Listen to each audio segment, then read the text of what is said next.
And we live, baby. What's up? What's up? What's up? How's it going, everybody? Man, it's been a minute, but I'm back.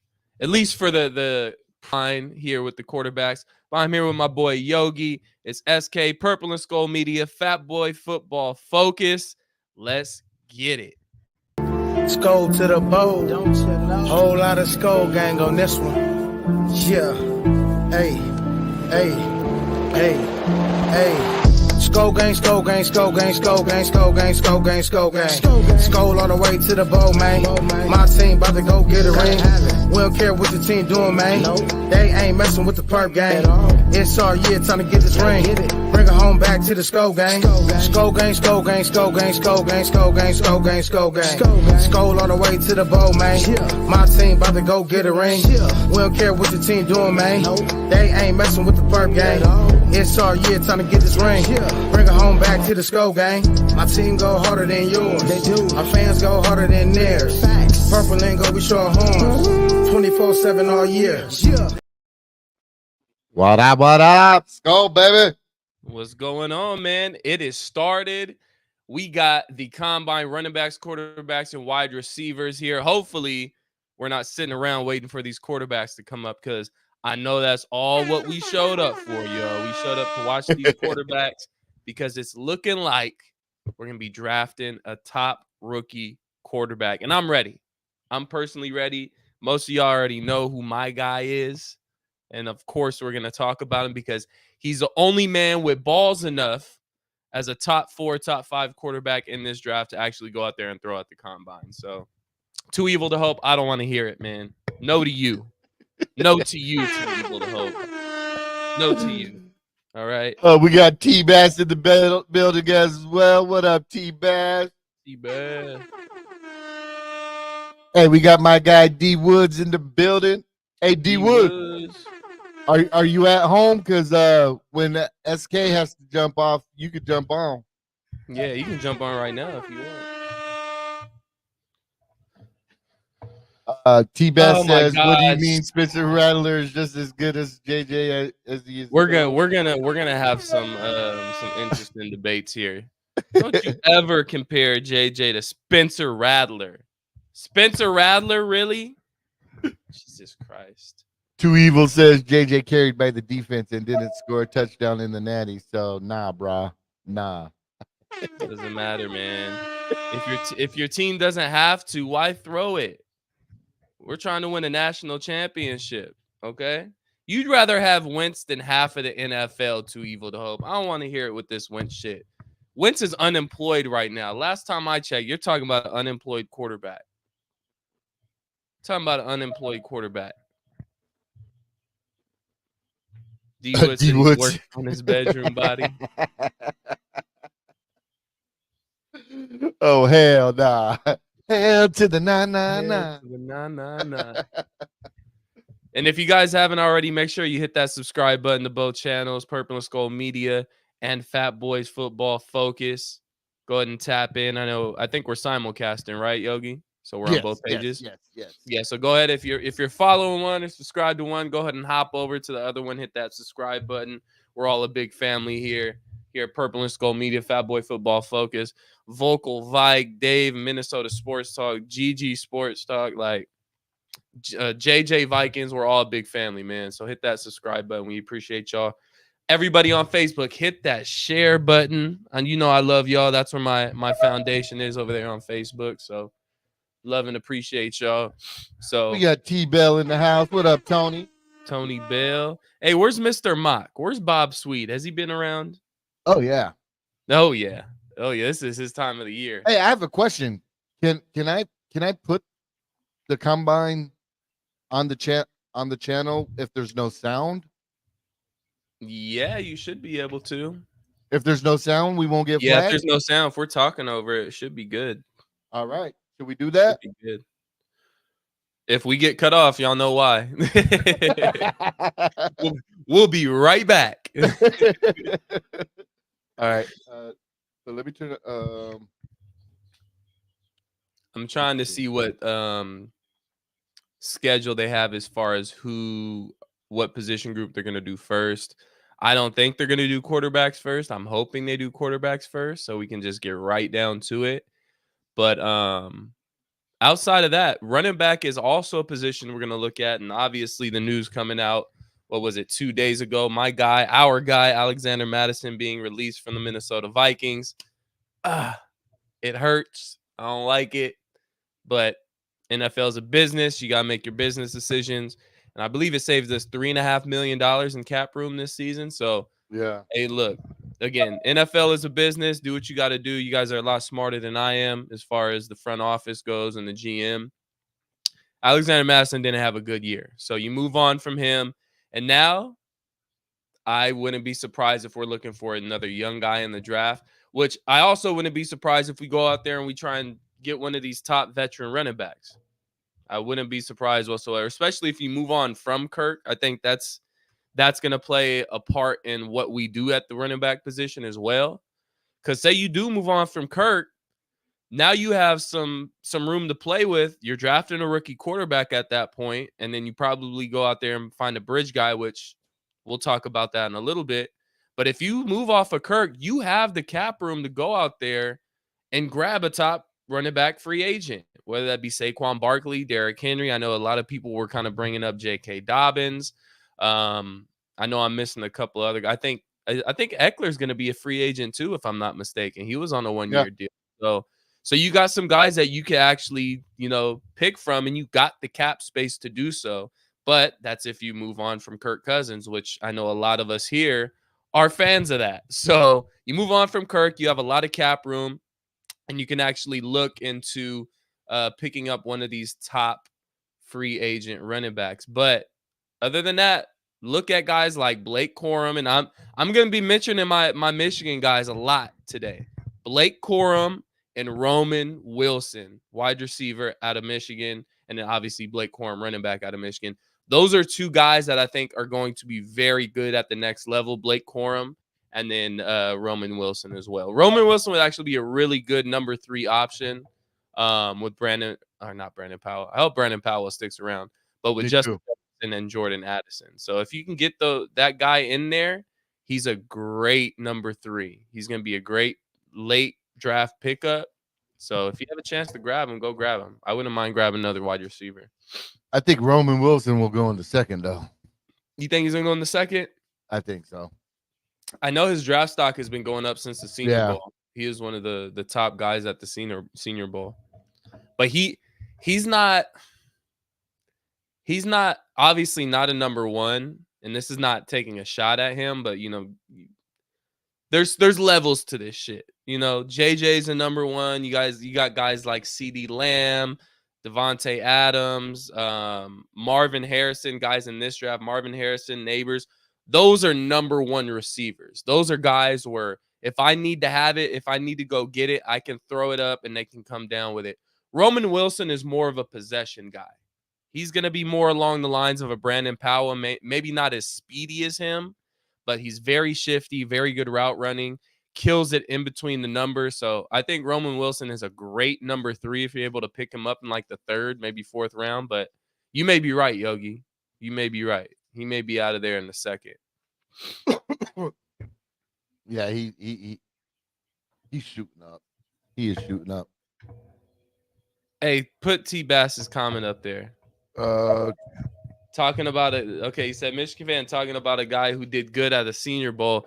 Roman Wilson was our top receiver all year long. It wasn't just what he did at the Senior Bowl.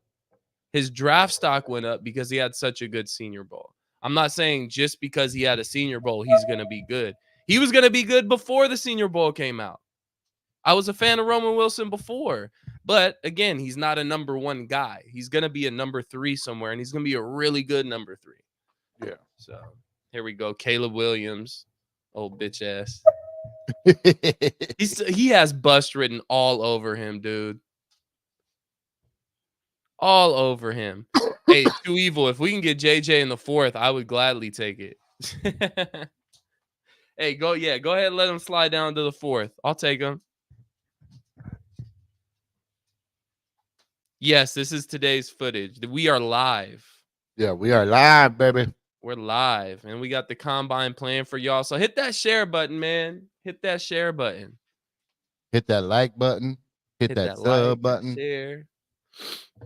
Hit all the buttons. I see a lot of people like Quorum. But we're in a day and age with the NFL to where there's not going to be a bell cow back. You're going to have 2 or 3 guys that could tote the rock that can do 3 different things. So I love pairing a guy like Blake Corum with a Ty Chandler. Dwayne McBride, I don't want to hear his name. He was a 7th round pick last year. He'll probably be back on the practice squad. Yeah, Caleb Williams won't be doing anything today. Bro, there's no way he goes the Vikings. Just curious, Mosar. No, so we got everybody in purple. So a lot, if you move our pictures or our feeds up, we got Jaden Daniels up there. We got them all, man. We got them all. Hey, and I'll be honest, with how Caleb Williams is acting, he may not be the number 1 overall pick. Oh my God, too evil to hope. Too evil, you have the worst taste in quarterbacks I have ever seen, dude. Bo Nix? Really? Really, Bo Nix? Come on, Too Evil. You're smarter than that. You're smarter than that. Now, if you were a Drake May guy, okay, I get it. Jaden Daniels, completely get it. But you're over here trying to vouch for Bo Nix over the man, JJ McCarthy? Come on, give me a break. Give me a break. Give me a break. Yep. Okay, so it does look like they're going running backs first. Yeah, I figured. This 40-yard dash coming up? Or is this like shuttle? It's the 40. Damn, dude's only Imani Bailey. 5'7". Dang, tiny guy. Little guy. Yeah, no, he was good for TCU.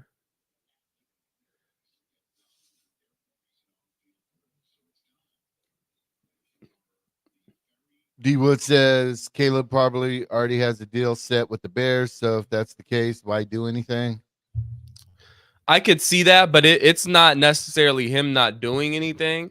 It's his attitude. It's always been his attitude, even going back to when, I'm not sure exactly when or what week the interview happened, but I think it was a post-game interview or something. They caught him in the locker room, or he maybe at the presser. I'm not too sure, but he just has I don't like his attitude whatsoever. Like, he thinks he's the shit already. Like, it's just he has bust just spelled all over him. I just think the hype is way too high for Caleb Williams. He gives talented, me Manziel yes, vibes. but he's just rubbing me the wrong way. Yeah. He doesn't talk like I want my franchise quarterback to talk. I'm sorry.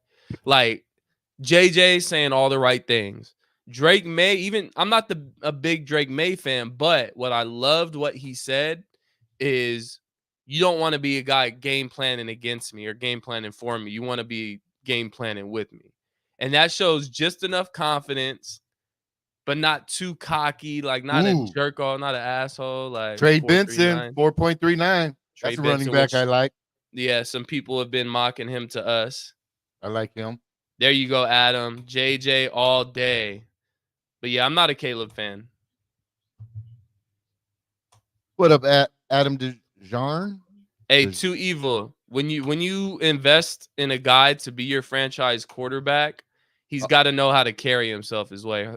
Damn, Blake Corum's only 5'7". Yeah, he's a small guy, but he's mighty. He's a little powerful guy. I don't think his 40 time is going to be that great because he's not necessarily a speedster. Yeah, 4.5. Yeah. So that seems about right. That seems about right. He's not a super speedy guy, but just overall intangibles as a running back, something you want to have in your running back room. No, Too Evil to hope. I feel like you're trolling half the time, bro. I never know if Too Evil's serious or not because he be hitting us with that Wentz bullshit way too much. Way too much. Isaiah Davis. I like Hartman, but I don't think he will fit our scheme. we're getting one of the top 5 guys. And no Caleb Williams. I don't think we got a shot at Caleb Williams. No, Even this though Isaiah obviously Davis. I keep picking him. He keeps popping Isaiah up in the Davis. 7th round. Yeah, he had like a false start on his first. I think they get 2 attempts at the 40-yard dash, right? And then they get to keep their best their one. top score or their top time. I'm gonna have to watch some film on this dude, Isaiah Davis. 4.59. Jack Ride, what's that? North Dakota State? No, but I think South Dakota South State. Dakota State? Okay. Yeah. There goes my guy. My guy Harbaugh. He don't look right in that Charger stuff, though. I'll be real. I'm not used to that yet. I'm not used to that yet. Ray Davis. Yeah, South Dakota State. Tony Bell got us. What's up with these slow ass running backs? Oh, we'll get some fast ones. If anybody tapped in yesterday and watched the DBs, there was I think 5 or 6 DBs that were sub 4.40s.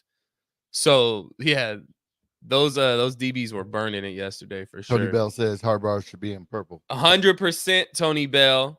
100% Harbaugh should be in purple and gold. But hey, yo, Rap in the building. Hey, yo, Rap gonna tap in, but he's not really gonna tap in though. He's not really gonna tap in. Y'all don't want that because it'll be a JJ love fest if Rap tapped in. Just letting y'all know right now. Audric 4.79, damn, or 4.72. Yeah, that's gonna be a big power back. But I like that. I like him. Pull back.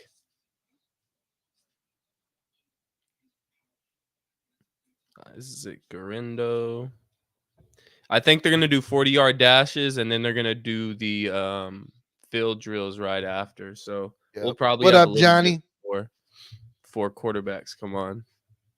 Yeah, Verse is looking crazy.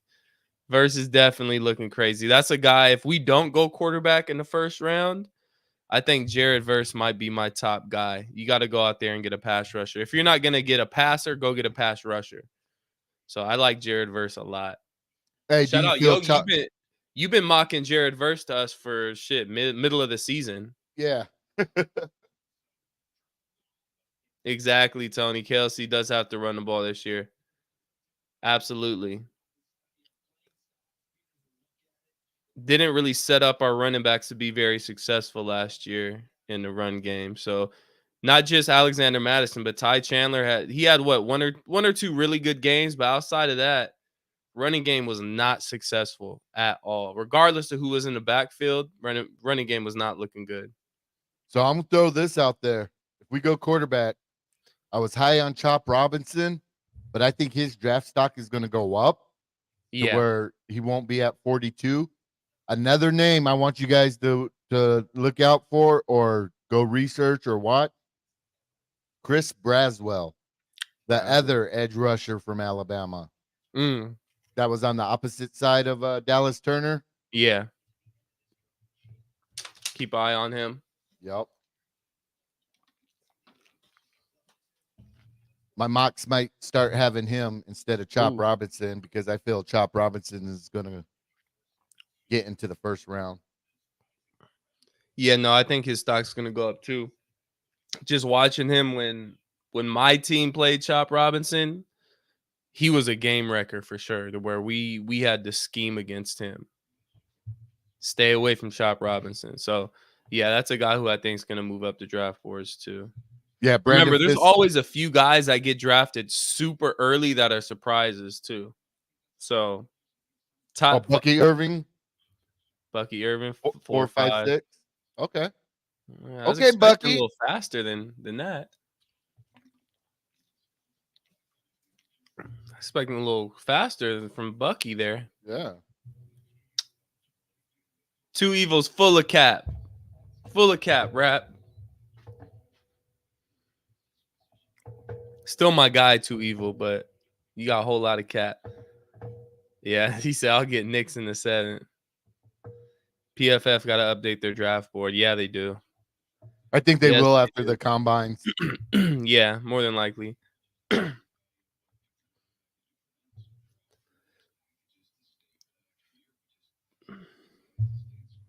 Yes, Chris Jenkins, another guy, which I always want to build in the trenches, just me personally. I mean, outside of our first round pick this year, which you're in a position to go grab a quarterback, you got to go grab a quarterback. But other than that, I'm built through the trenches. So you want to get some meat on the inside. We need a run stop and defensive tackle. I love Harrison Phillips, but we need to add somebody next to him. Chris Tonga was not it.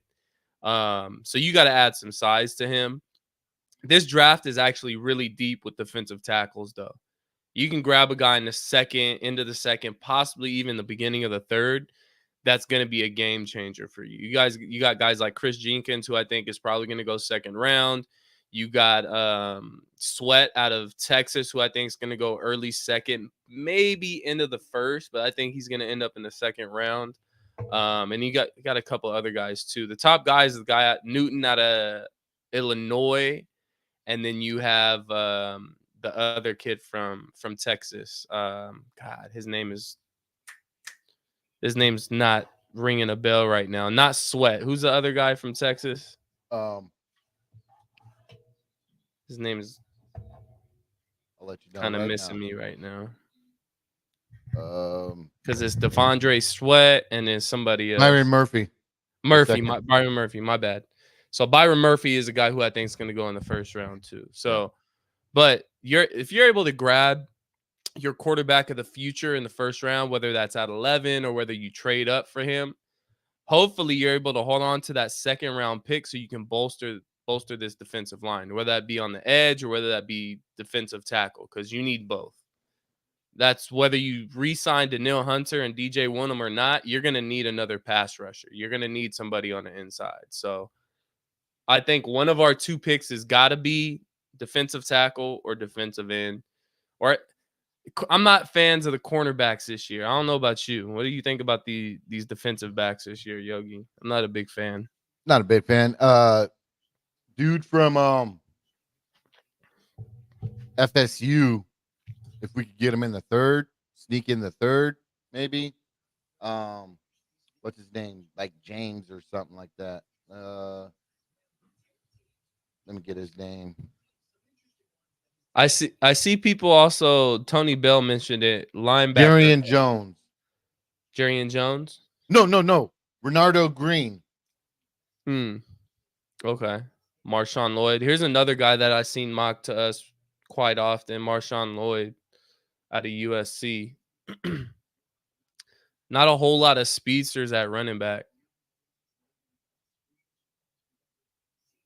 Yeah, I like Arnold. I don't love Arnold though. Like I wouldn't spend a first round pick on Arnold. Now I tell you what, like late first round or something. Tony Bell right here. If we could trade back and pick up another second round pick and still get our quarterback in the first round, Edrin, if we could get freaking Edrin, I want to say Cooper. Shit. I think it is Cooper. And either edge rusher in the second, man. I don't think linebacker is that pressing of a need to grab them in the first 2-3 rounds. If I'm being honest. Like, we got Ivan Pace. I think we're going to find a way to re-sign Jordan Hicks for cheap and bring him back because he was a leader in that locker room. And I remember you guys laughed at me, and I'm always going to bring it up. But he made a difference on this team. And you could tell when he wasn't playing, it made a difference for a while until Ivan Pace kind of came into his own. So, and then who knows what's going on with Brian Asamoah? Like, he had a really good rookie year, had high hopes. And then we had a guy like Ivan Pace who came in and just killed it. So was that more, hey, Ivan Pace is that good? Or was that more Brian Asamoah just ain't it? So, AJ, I draft, if I'm able to draft James Williams in my mocks. I draft him every time. Safety for Miami. Mm-hmm. Ooh-wee. And that's one we that's the hybrid guy, right? yeah, that's the one we could get in like a later round. But Okay. pair him up with because we were talking about backstage Harrison Smith. You think they might be working out a deal with them? I think it's time to let him go. But man, Well, yeah, no, if for a certain price. yeah, Like you said, if we could get Harrison Smith at $5-6 million this year, I think just as an overall, hey, it's Harrison Smith. He's still got some left in the tank. He's a great mentor to these younger guys. And we play a lot of 3 safety sets on defense. It's not like anybody's going to be missing any playing time unless you guys really want to see Lewis Seen out there, which I'm good. I'm ready to move on from Lewis Seen. Cut him. Like I'm tired of talking about him. I don't want to see him on my football field. I don't want to see him on special teams. I'm good. Like, I'm good. Because every time you see him, it's like, damn, we spent a first-round pick. We traded back when we could have had a guy like Kyle Hamilton. I hate bringing the shit up, but you could have had a guy like Kyle Hamilton, but you decided to trade back 20 spots with your division rival and pick a safety anyways. And the safety that hasn't even played defense. He plays special teams when he can play. So I'm tired of talking. Every time we see him on the football field, it's just going to remind us, that was our first-round pick. That was Kwesi's first-round pick. Nope. Hey, what Could've up, had Kyle Brian Hamilton. Bertie? Thanks for tapping in, my guy. If we take QB first round and Cooper DeJean out of Iowa falls out of the first, we should trade up to take him. He can play corner and safety. Could be a replacement for Smith. Yeah, I think DeJean is going to be more of a safety than a corner. I think he's going to make that transition, kind of like how Cam Bynum did. But I'm not a big fan of Cooper DeJean. I'll be real. I'm not a big fan. Hey, yeah, Scene can go. I'm sorry. He can kick rocks, man. It's nothing personal, but I don't want to be keep being reminded of the dude that we traded 20 spots back for that just doesn't play. Like, I'm good. I'm all the way good. Let's see here. Lewis Seen is T-Bass' favorite player.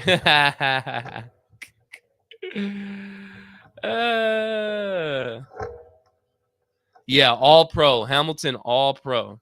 And you could have had him. He fell to you.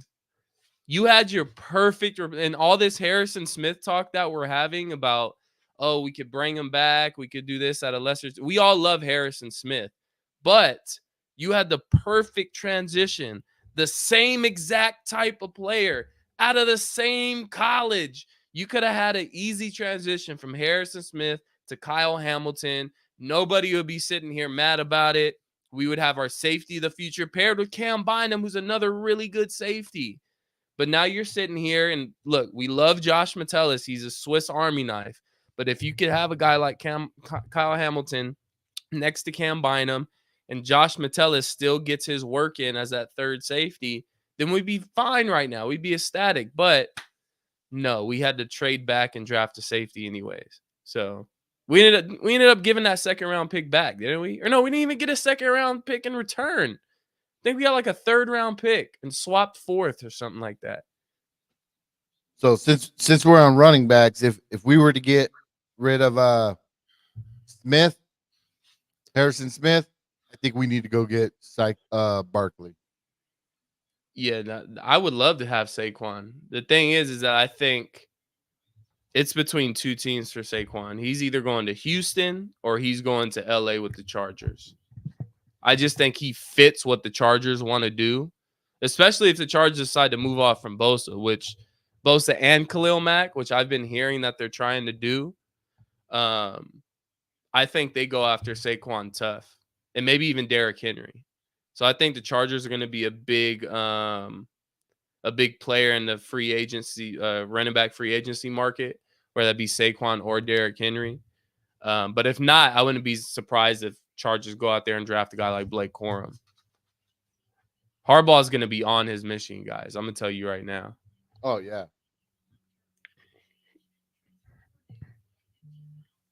Yes, Chargers will run the ball. They want to run the ball.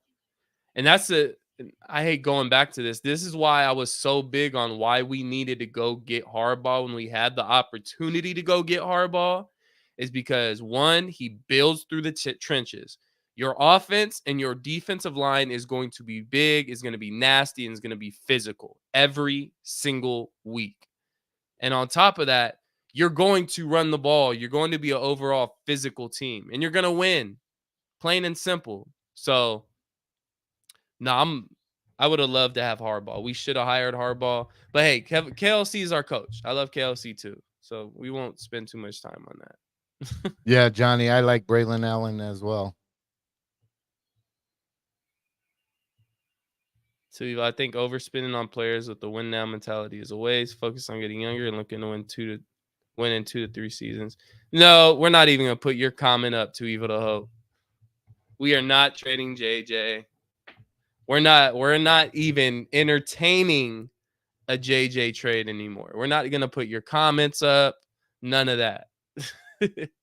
JJ ain't getting traded. JJ will be a Minnesota Viking. He's not playing for anybody else, at least not anytime soon. If not Barkley, how would you feel about Austin Eckler? I wouldn't mind it, but we have a speedster in Ty Chandler already, though. But that pass catching could make a huge difference, which, I think Eckler might be a good pickup. Oof. This dude. He was struggling through that 40.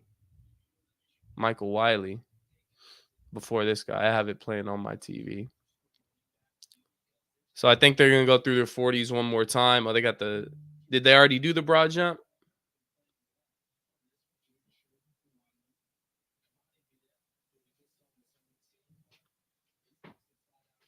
Yeah, they must already did the broad jump.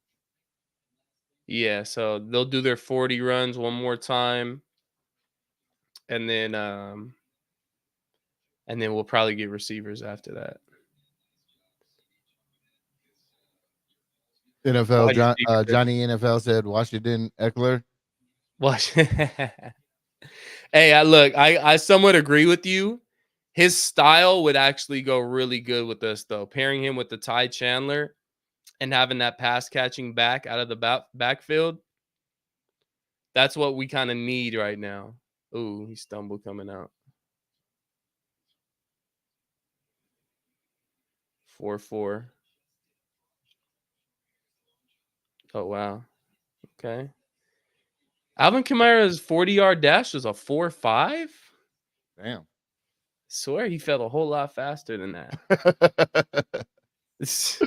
Whole lot faster than that. This is like a Kamara clone right there. Vocal Rap said crazy we had a running back just a year ago.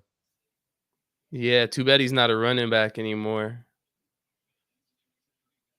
That would show by his 200 yards of rushing this year.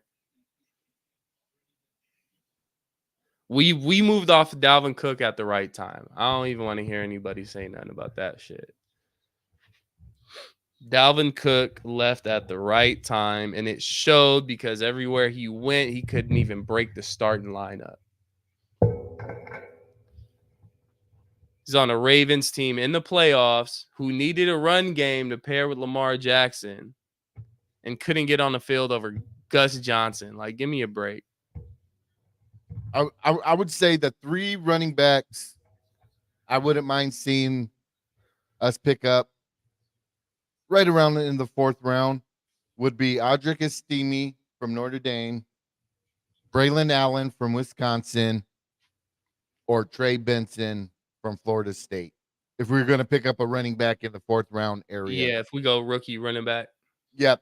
Those would be the 3. If we were to go like in the 6th, 7th round, it would be Isaiah Davis from South Dakota State.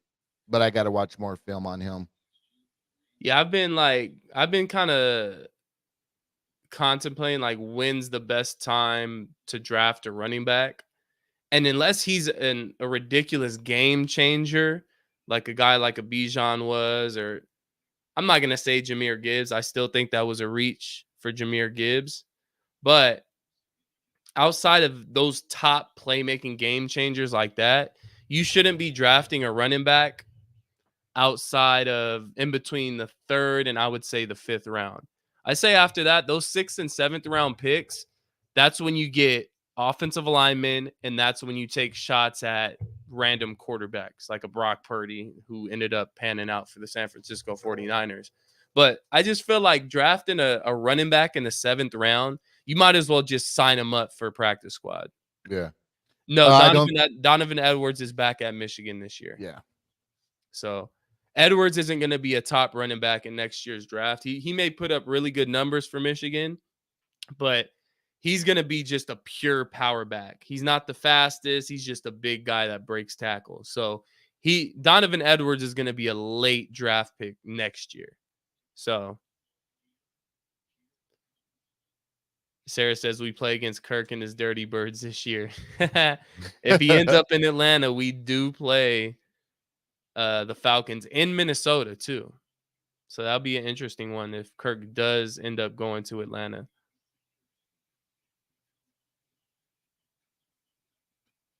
Nah, people were saying you can replace a running back with a motherfucker from Walmart cashier line.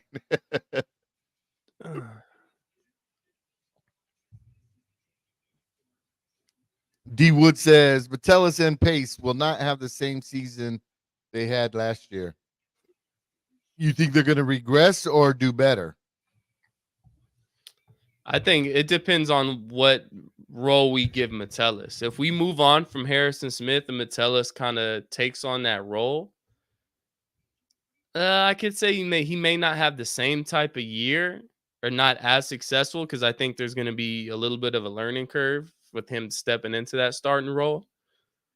But I wouldn't say they're going to have a terrible year. It may not be as good. I think Pace gets better, though, if I'm being honest. I think Pace only gets better.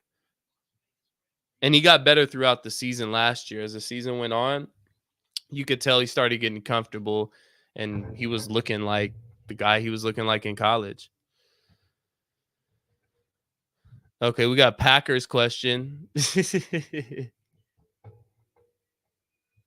Do you think the Packers will draft a running back like Braylon Allen in the draft?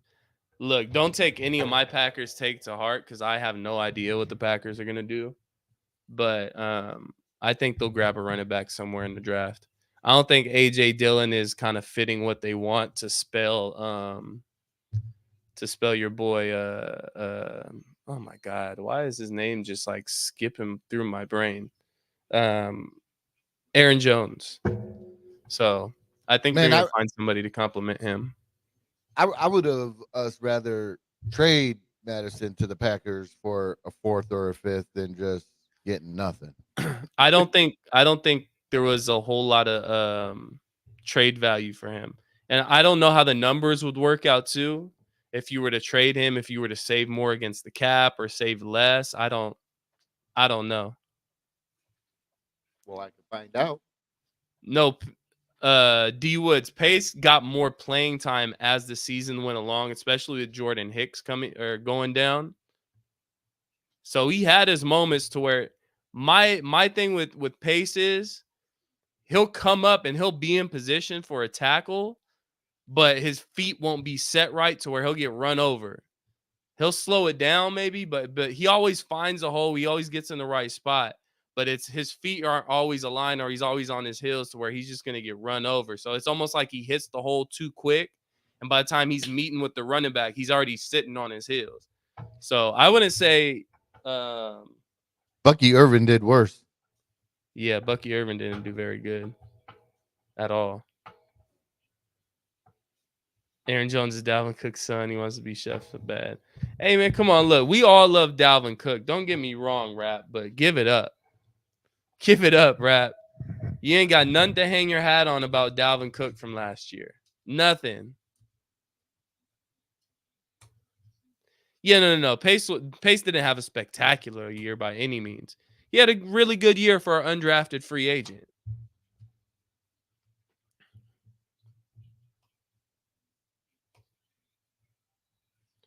No, Dwayne McBride. Two Evils on his trolling shit this morning. We have Dwayne McBride, another 7th round rookie that's going to be on our practice squad. Don't be surprised if Dwayne McBride is cut or put right back on the practice squad. Hey, I'm about to post both links to both channels in the chats. If you're not subscribed to one, subscribe. Yeah, hit You that should have subscribed to both. Also, hit that share button, hit that like button. We appreciate y'all. Fat Boys Football Focus.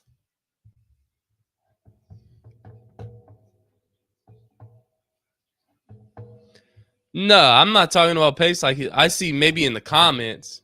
Rap be putting 10s on some players, so maybe Rap. But no. I'm not talking like Ivan Pace is an all-pro. I'm looking at it as he was an undrafted free agent, ended up coming in, replacing Jordan Hicks when Jordan Hicks went down. Played really good for an undrafted free agent. Yes, he had his shortcomings. Obviously, he was an undrafted free agent. He's not going to be perfect. But for a guy to come in undrafted and play the way he did and be a top-rated linebacker, then you got to give him credit. I think he gets better as time goes along. But that's just my honest opinion. We're getting the Cousins talk now. You want to answer the Cousins question, Yogi? Which one? Oh. Percentage, Yogi. I would say 33% That he's back. that he's back. I think it's 50-50 right now. I think it's up in the air. I think the team wants him back. KOC wants him back. Kwesi wants him back, but to an extent. But I mean, we've been hearing this kind of throughout the week is there's a number that we have set out that this is our cap. We're not going to pay you more than this, Kirk. Yeah. If you're not going to take it, then we're moving on, which I'm completely cool with at this point. You know me, I'm supportive of Kirk Cousins. That's my quarterback till he's not my quarterback. But I see who we can grab in the draft this year. And I'm 100% fine with grabbing a guy like JJ McCarthy. And whether or not Kirk Cousins comes back, you go out there and you draft a guy like JJ McCarthy. Because then bring Kirk back. Say it's on a 1-year deal. Because all this Atlanta Falcons talk that we've been getting for the past 2 days, a lot of that could just be Kirk's camp out there pushing that narrative. Say, hey, well, Atlanta's really interested. They want Kirk Cousins more than they want Justin Fields. So you have a competitor out there to negotiate against. So that may just be Kirk Cousins' kind of team putting that out there, putting that in the atmosphere to where Kwesi and the Vikings say, okay, maybe we need to give him a little bit more money because we are negotiating against somebody else. But say grab Kirk Cousins on a 1-year prove-it deal. You still draft a guy like JJ McCarthy to learn behind a guy like Kirk. And then you're rolling. But if Kirk doesn't re-sign, you draft JJ McCarthy. Go sign a guy like Andy Dalton if you want to do that, or Sam Darnold, or Andy Dalton, I think, is under contract. I get the two guys mixed up all the time. I want Gardner Minshew.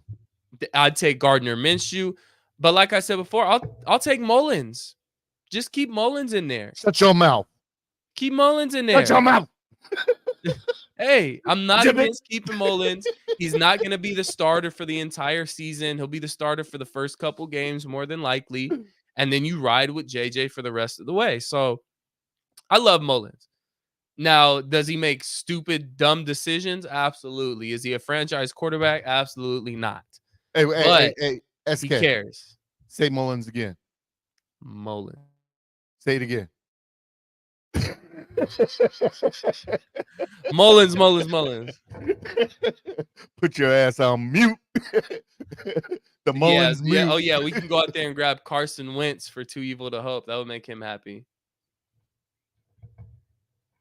Oh. But no, I'm all the way cool with Minshew. I've always liked Minshew, but I wouldn't mind Mullins back at all.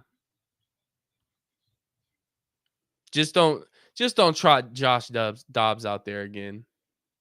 That experiment is over. Yeah. Appreciate the fun though. We had fun with it for a couple of weeks. there's always a little point in time in your rough season where you're like, wait a minute, we actually might pull off a miracle this year. And then you and then you're sent right back down to earth. Cause I know I wasn't the only one. For those first 2-3 weeks when we beat the Falcons and we beat the Saints, I was sitting there like, wait a minute, we got a quarterback that can run now too. Okay, we might have something going here. And then right back down to earth. Oh, Two God. Evil Darren Hall. says we might not even need a new quarterback because we have Darren Hall. He will forever be the number 3. Forever. Forever. Don't tell Rap that, though. Forever, ever? Forever, Mr. ever? Mahomes Hall. Jaron Mahomes Hall. You started that shit, Rap, okay? That Jaron Mahomes Hall bullshit. Got everybody's hopes up thinking he was going to be somebody. Karen Mahomes. Oh, it's Karen Mahomes Hall now. Okay. Okay, the switch up is real. The switch up is real. What up, Zoe? Zoe in the building. Yeah, no, Sarah, I agree with you to a certain extent. This year, the perspective on Kirk can sway either way. And that's up to Kirk Cousins. Because Kirk Cousins can go in there and say, hey, look, I'm going to go with whoever gives me the most money. And I couldn't even be mad at him. Like, go ahead, get your money, Kirk. But at the same time, if you do take that route, we don't want to hear anything about Kirk never had the people around him and Kirk never had this and never had that. Well, he was chasing a paycheck. Or he could look at it this way. Okay, I'm with a team. We got talent. I could take a massive pay cut and then hopefully improve my legacy. But if you continue to go the route of getting the paycheck, then you're just going to be treated like the same old Kirk Cousins, in my opinion. So I have a question for you in the chat.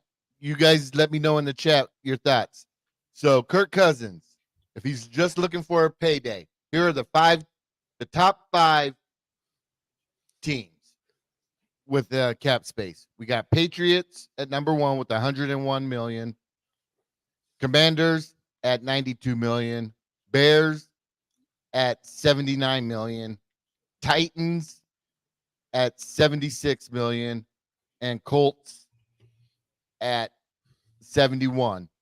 I would say the Bears are out. Colts are out. Could you see them going to the Patriots, Commanders, or Titans? Patriots are the only realistic team for me.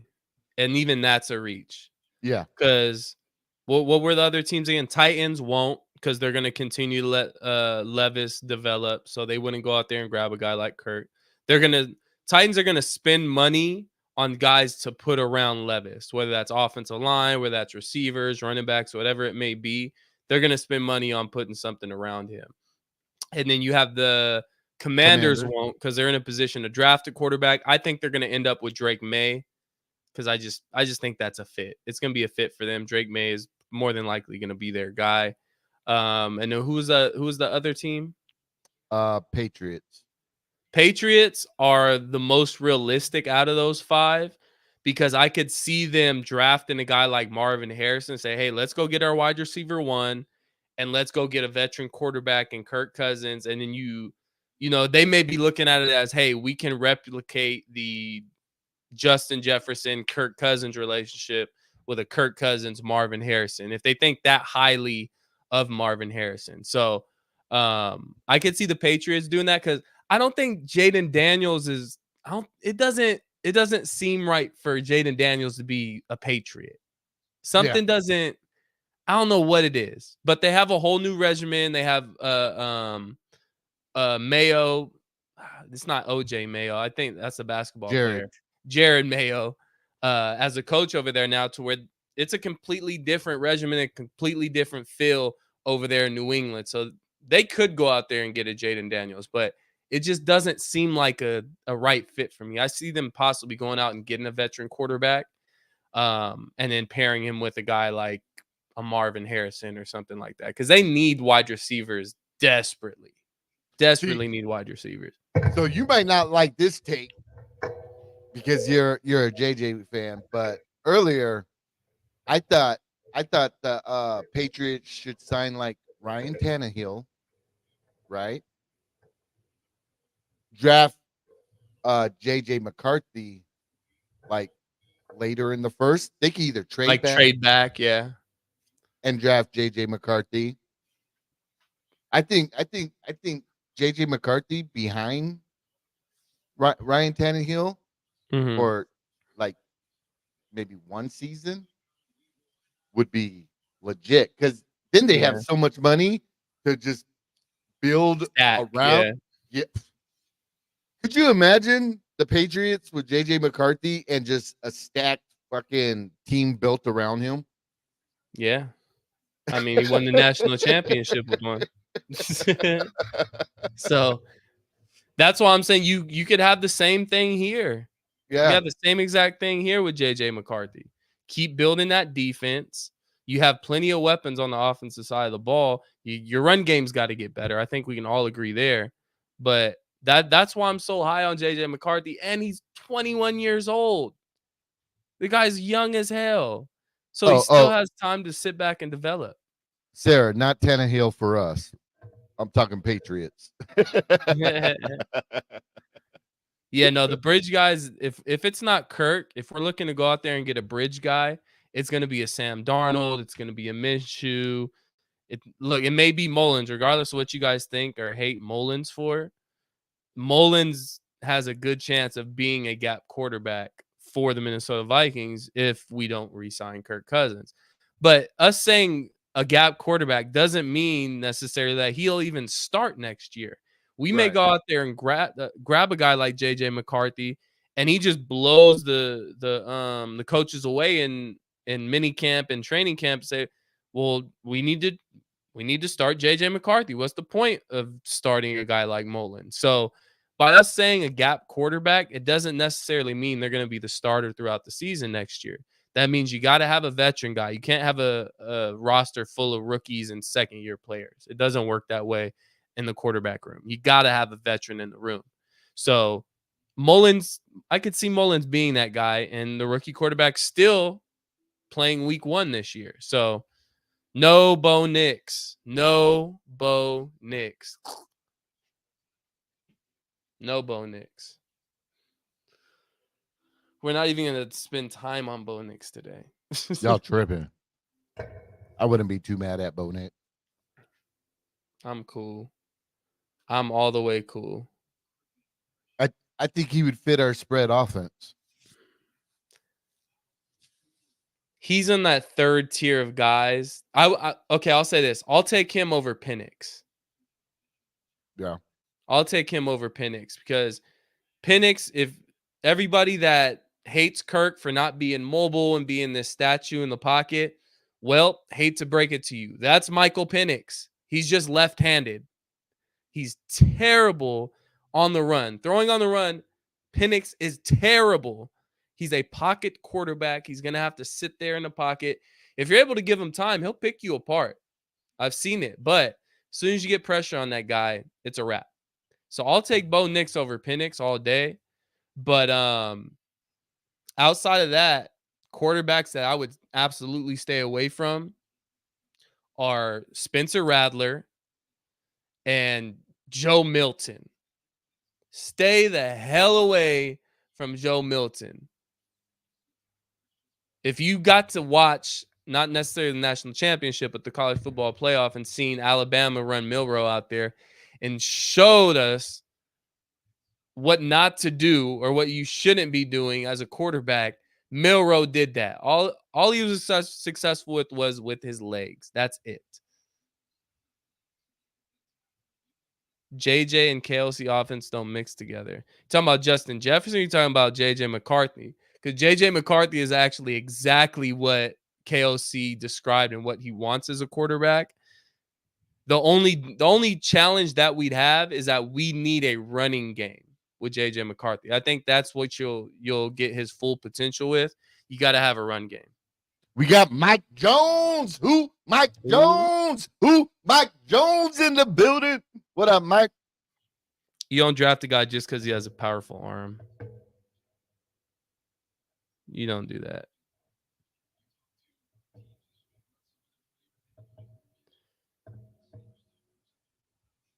Rattler is terrible. You might as well go out there and draft another Kellen Mond. Seriously, like I get everybody wants a Mahomes, but the dude has the same hairstyle as another light-skinned dude. Like, I think everybody's just trying to compare anybody they possibly can to Mahomes, and if they find any similarity, oh, he's the next guy. He's this, he's that. Not saying they're saying Rattler's the next guy, but they're kind of comparing him as far as his athleticism and kind of his throwing form and his kind of quonky ways of doing things. No, thank you on Spencer Rattler. I'll pass. Vikings game, I want JJ because of age, honestly, and that's if Jaden is not there. Yeah, I think Jaden, I think he's going to Las Vegas. I think that's kind of already in the air right now. So I wouldn't be surprised if Vegas moves up and drafts Jaden Daniels if they're able to move up. Oh, and we talked about this before we went on camera. You remember when everybody was Mr. Kellen Mond's the next quarterback of the Minnesota Vikings? This man's out here throwing for college prospects now. So all this shit of drafting a quarterback in the 4th, 5th, 6th round and, oh, maybe he'll pan out. I'm cool. I'm good. Because Kellen Mond's over here throwing in the combine because he's just trying to cash a check because he ain't got a job right now. Then you got Jaron Hall, who's probably not going to be in the NFL for very much longer. Hate to break it to you, Jaron Mahomes Hall fans. Like, let's go over the other late round quarterbacks that we've drafted. Who outside of Kellen Mond? Who was the other late round quarterback that we drafted? Can anybody remember? I don't. Don't worry, I'll wait. Exactly. So all this, if so and so's here, we might as well just grab him and develop him. No, sorry, doesn't work that way. Not everybody drafts a Brock Purdy. Not everybody's going to be a 4th round Kirk Cousins or Dak Prescott, which most of you guys don't even like Kirk Cousins or Dak Prescott. So why are we even entertaining the fact of drafting a guy in the 4th, 5th, 6th round? Like, get out of here, man. You're either drafting the guy at the top of the draft because you're going to be drafting in the top 10, top 11. Draft your guy at the top of the draft. Quit all this trying to develop a quarterback bullshit. I'm tired of it. Because he's going to end up throwing out the combine in 2 years. As a pro. Like, fuck out of here. Nate Stanley. There you go, Mike Jones. Nate Stanley was the last late. So I think he was a 7th rounder. 6th or 7th rounder. Nate Stanley. Yeah, you remember that guy? Mr. Iowa quarterback. So I'm cool. Kirk, Dak, same quarterback. Yeah. The argument you're using against Rattler can be said about McCarthy too, but you're all in on McCarthy. What argument?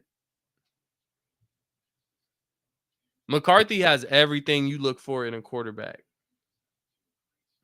Everything. The only knock that I've heard against JJ McCarthy is he had a stacked team around him. He had a great running game. That's exactly what you want in the NFL. That's literally the only argument against JJ McCarthy that I've heard. I haven't heard anybody give a legitimate reason why JJ McCarthy isn't good. I haven't. Just, he had a great running game and he had a great coach and his offense and defensive lines were great. Okay. Don't hold it against him. If teams can't stop the run, why are you going to throw the ball? That doesn't mean he can't throw it. Hey, we got 36 people up in here on a Saturday chilling with me and SK. Hey, we want to thank you guys for your support, hanging out with us. But yeah. Okay, there you go. 2 Evil Hope. John David Booty. Yeah, John David Booty. He's somebody to really look at as far as a reference point. Oh, man.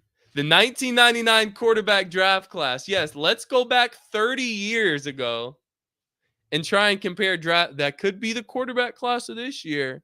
Stop it. We're reaching at this point. We're reaching. Grab your quarterback at the top of the draft. Don't worry about it later on. Plain and simple.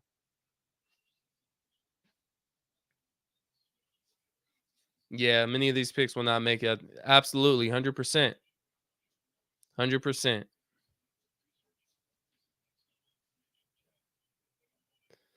Thank you, Rap. Sounds like if you build the team right around JJ, you tend to win the biggest games, which is the plan in the first place. So if you're going out to draft a rookie quarterback, if you're a GM, your plan is to build the best possible team around your rookie quarterback. Do y'all see the Seahawks drafting a quarterback? Yeah, I think they do. That's why I don't think JJ falls out of this first round or even late in the first round. And by the way, thank you for tapping in, Caesar 559. 559. Yeah, so if JJ falls in the draft, he ain't making it past pick 20. Somebody's gonna jump up and grab him. Caesar 559. That's like a Exeter Clovis area code, ain't it? Is that an area code or just a number that he put on? Yep, California. Cali boy. You ain't a Cali boy, Yogi. What you know about Cali? What do you mean? I was born in California. Were you? Yeah, Chico, California, baby. Oh, okay. My bad. Then moved to the 707 Vallejo, baby. Oh shit. Okay. Then Mountain View, California, San Jose. Oh man, you out here in my hood. What? Out here in my hood, man. Oh, what you know about El Camino? Right. I've driven through it. Oh. Tony Bell says, does anyone really...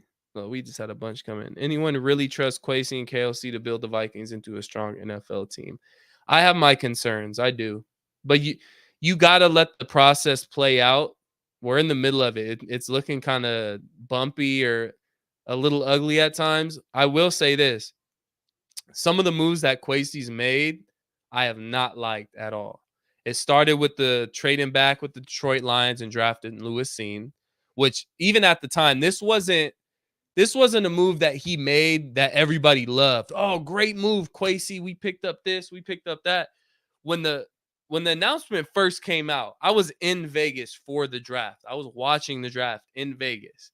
And I'm sitting there and I'm saying, oh, we traded back. We traded all the way back to, I think it was, the 32nd pick with the Lions. So I'm like, oh, we picked up another first round pick for next year. So we're building up to trade up for a quarterback in next year's draft.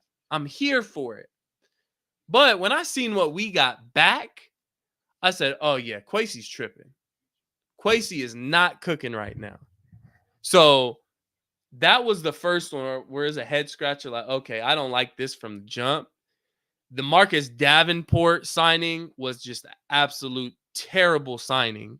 Hey, speaking of which, do you think they're bringing him back?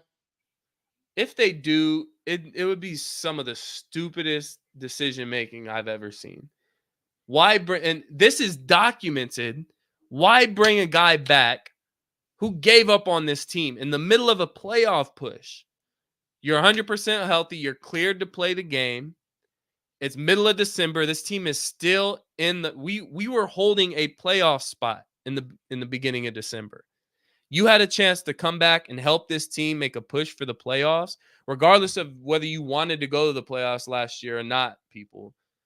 As a player, if you have the opportunity to come back to a playoff team, why don't you? He gave up on us. He cashed his check and he got up out of there. So why would you bring a guy back like that to your locker room? I don't want quitters on my team. I think he comes back. For some reason, why would they extend the dead cap hit if they're not trying to work something out? It's fucking stupid. And I'm not sure of the contract numbers, but I think we still is one of those void years, whatever that we added. So we're gonna have to pay him some type of money anyways. Yeah. So I don't know if they're trying to figure out a way to bring him back at like a veterans minimum or whatever the hell they're trying to do. But you can't pay this guy more money. You just can't. You can't. He's not going to give his effort out on the field. What are we paying him for? And that's just bad for your locker room. If I'm a guy who's been playing, say Harrison Smith, one of these older guys that's been playing throughout the entire season, banged up, my ankle's hurting, my hamstrings, pulled earlier in the season. I rushed my way back. Like, I'm busting my ass week in and week out for this team.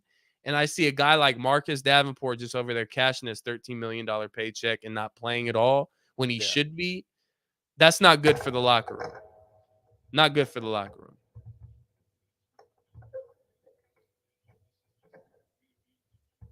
Why do you have to go out and get a quarterback this year? What's wrong with the concept of building a team first? There's way too many holes in this draft. I don't have anything against that, but here's the thing. The Minnesota Vikings don't pick in the top 10. I mean, we're still not picking in the top 10, but we don't pick this high very often. It's once every 7 to 8 years that we're picking around this. So you have an opportunity in a deep quarterback draft to draft one of these top guys. And I think that Kwesi, KOC, they understand the timing of their regimen, saying, okay, this is the time that we need to bring in a younger guy on a rookie contract deal. It just makes more sense because next year, I don't even know who would be the top quarterback coming out next year. Does anybody know? Cam Ward. Because, I mean, after last year's draft, we knew exactly who the quarterbacks were, at least the top two. It was Caleb Williams and it was Drake May. And it stayed Caleb Williams and Drake May. Jaden Daniels worked his way up, got his Heisman, worked his way into being that top 3 quarterback in this year's draft. JJ McCarthy, who I was high on JJ from the jump. So I wasn't sitting here saying he was going to be a top 3 guy in next year's draft, but I always looked at him as a possibility. So now you have JJ McCarthy in the mix.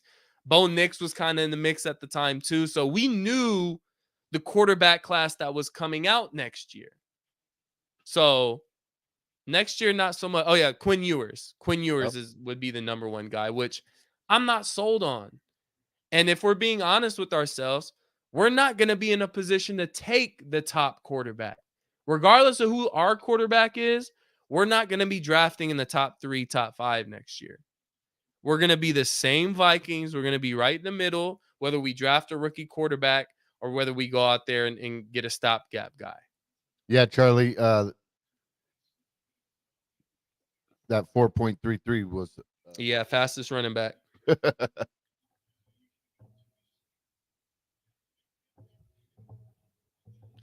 You can't say he was carried by his defense. I'm tired of hearing he was carried by his defense. He was carried by his run game. You were on a team that didn't need to throw the ball and win games. The goal of that team was to win a national championship, whether it was going to be ugly or whether you're going to blow teams out.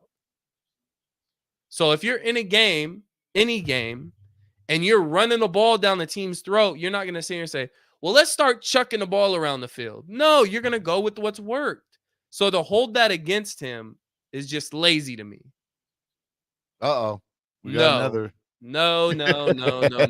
I hate to disappoint you, Steve. Spencer Rattler is going to be right there with your boy Kellen Mond throwing at the combine in a couple years trying to cash a check because he don't got a job in the NFL. I guarantee you. Spencer Rattler is not it. He won't be a top 5 guy in this draft. If we look back at this a year, 2, 3 years from now, Spencer Rattler, I'd be surprised if Spencer Rattler is a backup quarterback in this league. Oh, yep. See, hey, Charlie Boltman brought him up too. Bernardo Green ran a 4.49, not a 4.40. Now that we might have a chance to, I'm high on Bernardo Green, Charlie.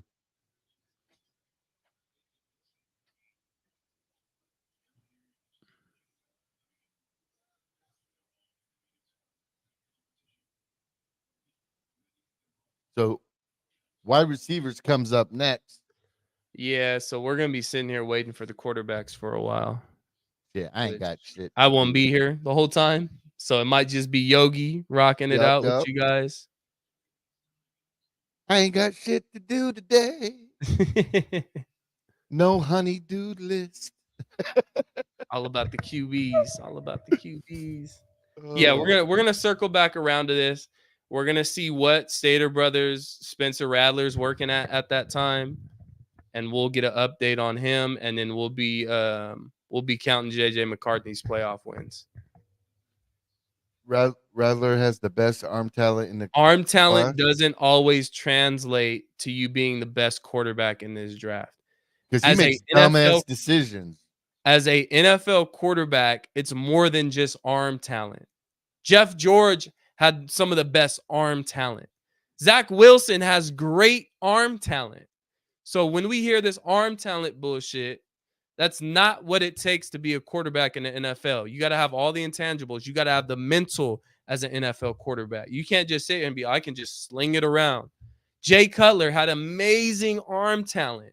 Do you think he was a franchise quarterback? Do you think he was the right guy mentally to be a franchise quarterback? Obviously not. The dude gave up in the NFC Championship game. Trade for Zach Wilson. Let's go.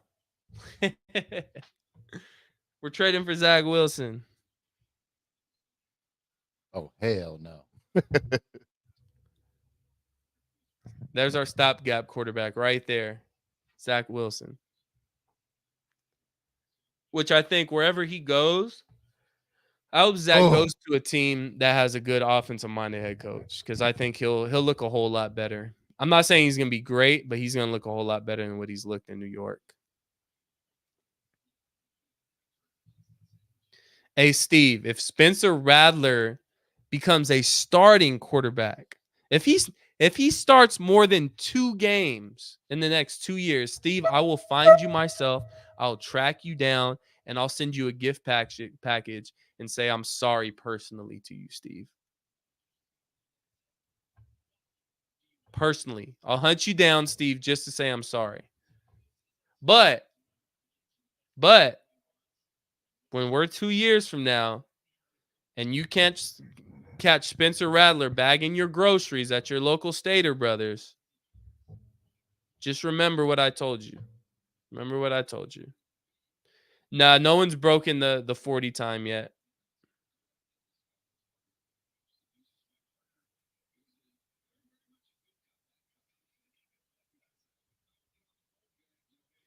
JJ is the most accurate quarterback in this draft.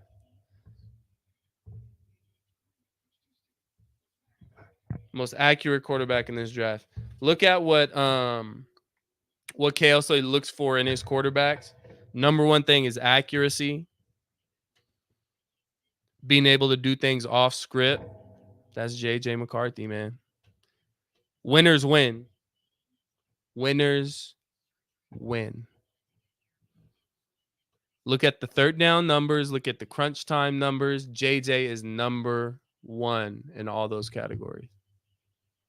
So, Charlie, right after the New Year's, I did a video on Michael Pratt. That's when I thought the percentage of Kirk coming back would be higher, that they might go bring Kirk Cousins back for 2 years, grab an edge rusher in the first, defensive lineman in the second, and like a Michael Pratt get into the third to get him. But yeah. It's on record, Steve. JJ is the most accurate quarterback in this draft. It's on record. Multiple pundits, multiple have said this. It's proven. With less wide receiver talent. Yes, I love Roman Wilson, but like I said before, Roman Wilson is a number 3 wide receiver. Outside of Roman Wilson, name one other Michigan wide receiver that's going to be drafted higher than the 2nd or 3rd round. And getting Roman Wilson in the 2nd round might be a little bit of a reach because, like I said, he's not a number 1 wide receiver. That was J.J. McCarthy's number 1 wide receiver. Cornelius Johnson was Michigan's number 2 wide receiver. he'll be drafted in the 6th or 7th round.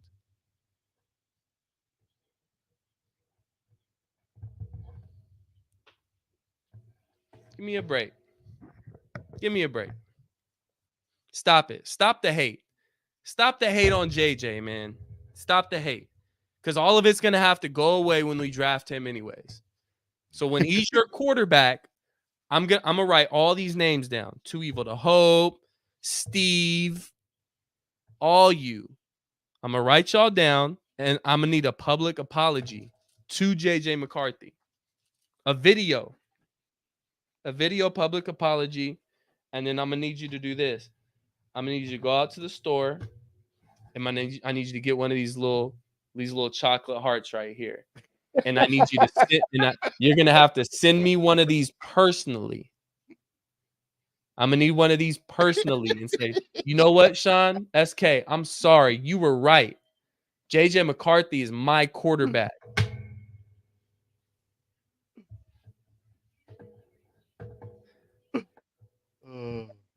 No, you can go back on my Twitter and go all the way back to last season during the draft of me saying JJ McCarthy is going to be a top quarterback, not the top quarterback. It's going to be one of the top quarterbacks in this draft.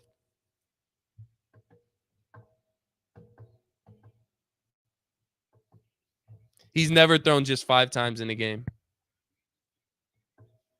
Never. Hey, Steve, are you looking for his channel? SK's channel? Oh, it's Purple and Skull Media. Oh, you can find me on Twitter at SK_NFL. Okay.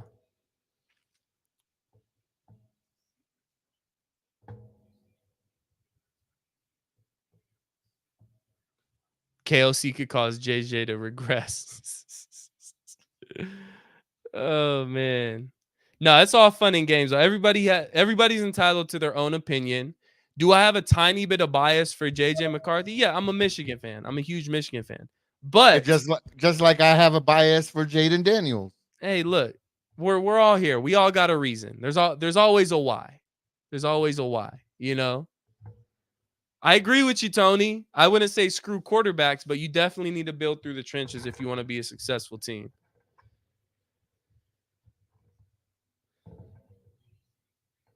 Hey, look, if we draft JJ and it doesn't work out, you guys can bash on me all you want. I'll take it. Because I'm going to ride with my dude.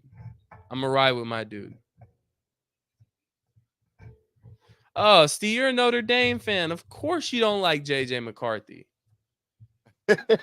you and all Ohio State fans and Michigan State fans, of course you're not going to like JJ McCarthy. Of course you're not. It's okay. It's all right. And you're a Packers fan. What the hell? Welcome, though. Thank you for tuning in. Appreciate it. Tony says, I'm here because I'm bored. Yeah, man. Saturday. No, I don't think there's any fights tonight.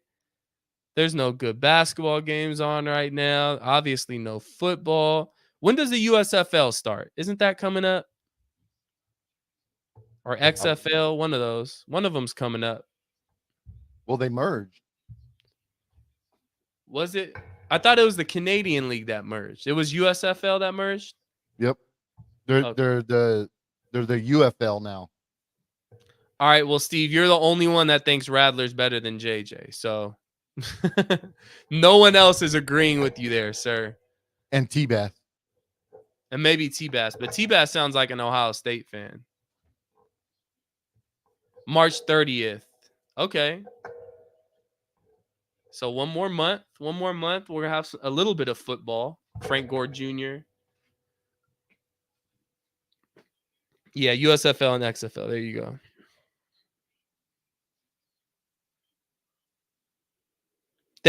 Thank you. What? I was just saying this. I'm not the only one. Thank you. Thank you. You can also ask quote unquote experts that have been saying the same exact thing about JJ McCarthy. There's a reason why he's moving up the draft board. And that he's possibly a top 5 pick now. That's not my words. That's not mine. That was Louis Riddick. who's actually well connected with all this stuff. So I'm just going off what he's telling me. But no, I watch college football all year. I watch all the top quarterback prospects. JJ McCarthy is by far the most accurate quarterback. It's going to be Caleb Williams, Drake May, Jaden Daniels, JJ McCarthy, Bo Nix, then Michael Penix.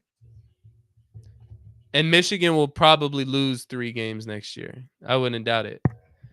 We're going to regress. Michigan's going to regress a little bit, especially when you don't got a guy like JJ McCarthy behind center.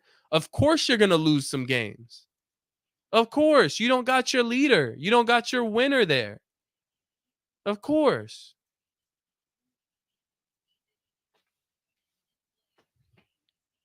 JJ is that guy, man. I don't want to hear it. I don't want to hear it. Harbaugh talking to Frank Gore.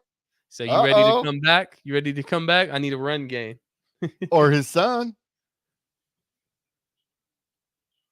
Okay. 4-3-3, 4-3-8 for Jalen Wright. Okay, Trey Benson.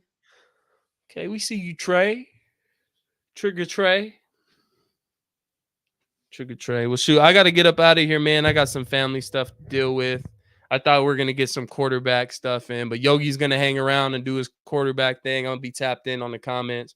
So, just I'm going to just leave you with this, guys. Draft JJ McCarthy if you want to be a successful franchise, man. Plain and simple. The guy's a winner. I don't care what you say as far as he played with this and he played with that. Stop using that as an excuse to hate the guy. Appreciate greatness. King JJ to the Vikings, JJ to JJ connection, man. That's all I got to say. Appreciate y'all. If you don't already, go ahead and hit that subscribe button for Purple and Skull Media. Yogi's going to hang around and stay live for these quarterbacks and wide receivers, so that should be fun. So be sure to keep tapping in with my guy here. So hit that subscribe button, hit that like button, and hey, follow me on Twitter/X at SK_NFL. Appreciate you guys. Peace, man. All right, Yogi. Peace out, SK.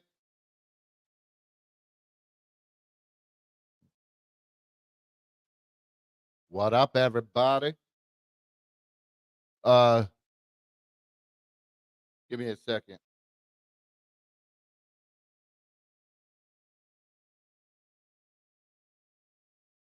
Give me 1 second, y'all. I'm about to be on mute for a second.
So we're going to be having the wide receivers up next.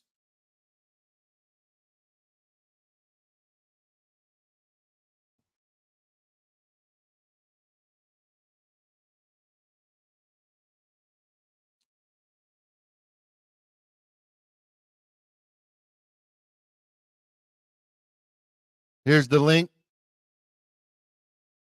So you guys can tap in. Let me know your top, since we're talking running backs. What do you guys think the Vikings should do at running back? Me, I say let's get a Saquon Barkley or a Eckler. Draft a Trey Benson or dude from Notre Dame.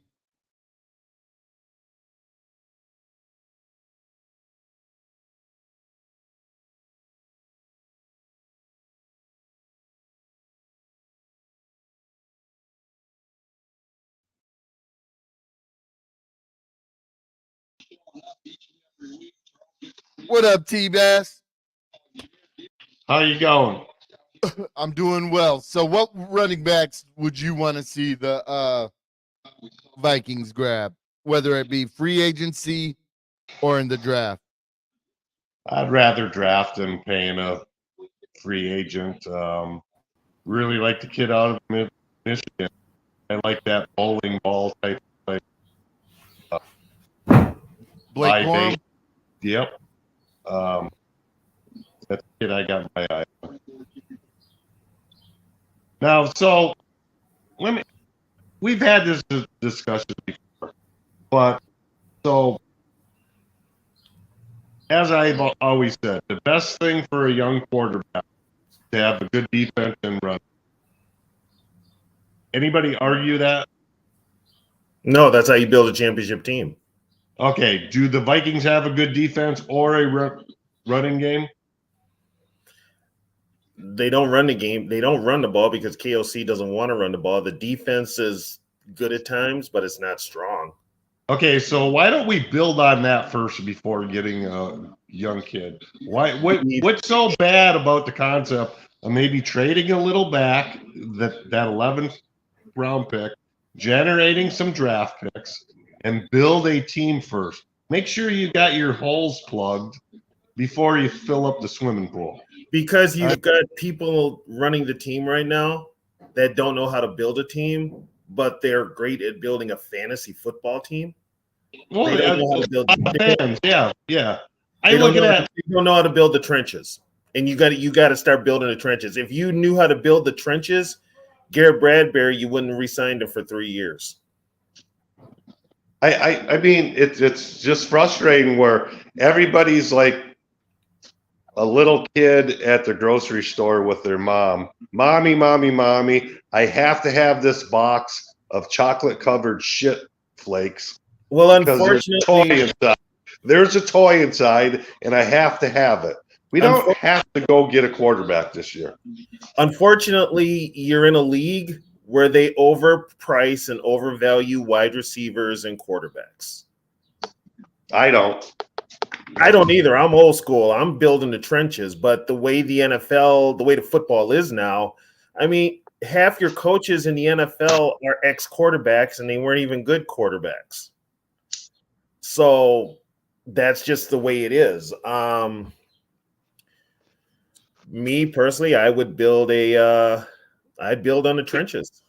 I mean, if all these people that still are KOC's this genius, just give him time. He's this offensive mastermind, great with young quarterback. Why'd they have to make this QB coach hire then? If KOC's so great developing young quarterbacks, why did they have to bring in this guy? Okay, first of all, nobody did their homework on KOC. KOC never developed a damn quarterback in all his years in the league. I mean, I agree with you on all these points, Tony. I'm just asking questions of fans out there. Why? Because here's the thing. The fans don't do the looking themselves. They take at face value what the team tells them. And in the bio, the Vikings needed to make this sound good because guess what? They screwed up with Harbaugh. So they were desperate. So they get this younger coach. He's supposed to be this offensive genius. He's supposed to be this quarterback whisperer. Guess what? He hasn't done anything without Sean McVay. Yeah, I agree. He hasn't done anything without Sean McVay. Here's another question I have to ask you guys. Well, one thing, Tony, I really loved that Dante last night on your program. I was mad I didn't get to join live. I had some stuff to do, but that was really good hearing from a certified pro scout, unbiased opinions, not a Viking fan, total unbiased opinion about some of these players. I really enjoyed that. I hope he comes back on your show because that was really good. Yeah, we're planning on getting. Well, we're only going to do that show every 2 weeks. So, but yeah, he'd hopefully. But I mean, he made a lot of sense. He's a draft guy. So one thing I'm with the Justin Jefferson deal, an interesting thing that I don't think anybody's talking about. Cincinnati franchise tagged Higgins, right? Yeah. Okay. Who do they got their contract coming up the next year? Jamar Chase. Yeah. Yeah. Jamar Chase. Who's better? Who's better, Chase or Higgins? Jamar Chase. Yeah. So, and they can't use a franchise tag again, right? Yeah, you can use it on another player. Can't You use can it on the use- same player. You can use 2 in a row. I thought you had to wait a little bit before you could franchise another guy. From what I understand, I could be wrong. If it's not you can't franchise the same player. I thought you had to wait. You could only have one guy franchise tagged at a time. You can't just say your franchise. But it's But here's the thing: it's if it's a new year, you should be able. If you're going to have that tag, you should be able to use it. Yeah. Well, so my thinking is they're franchising him, and they want to see what happens with CeeDee Lamb and Justin Jefferson. I think the Cowboys and the Vikings are each staring each other down, seeing what the other person's going to do. And it's.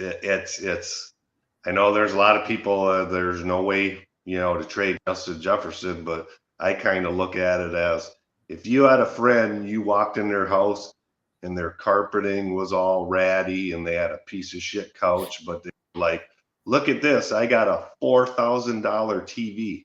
Ain't it great? You would probably think, well, my $700 Vizio you also have is just as good. You also have to look at you have to look at the philosophy of the Vikings though too. JJ puts butts in the seats. JJ's a merchandise mover. JJ right now is the face of the franchise. Well, Kirk Cousins is a little bit too. I could care less about Kirk. I'm just saying though. You know what? Here's the thing. Kirk goes by, good riddance. See ya. Ain't gonna miss ya. Guess what? Your ass can dance on a goddamn variety show. How come you couldn't move like that in the friggin' pocket yet?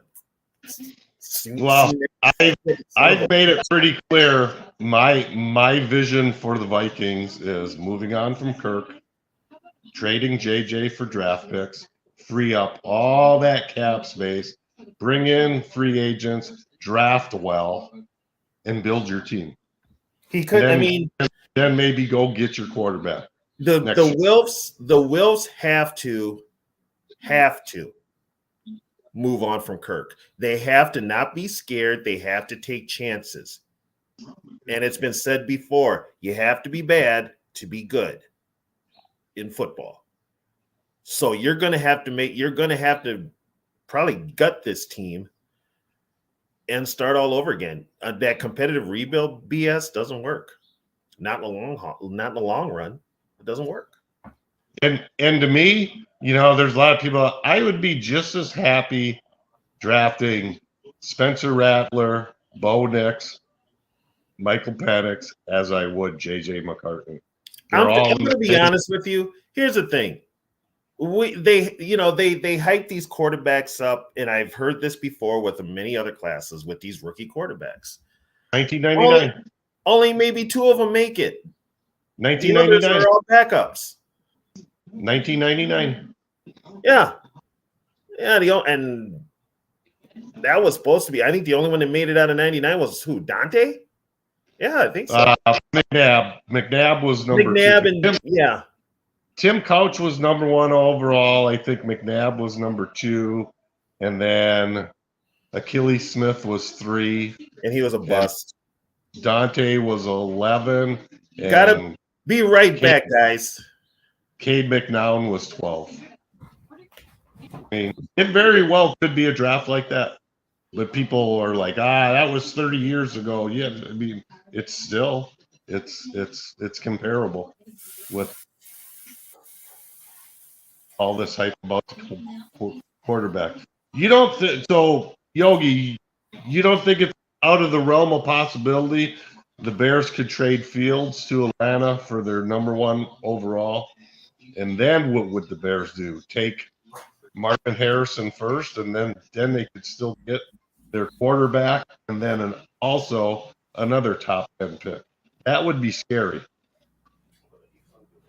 Yeah, I mean they could, but I don't think they would trade Justin Fields and not pick Caleb Williams.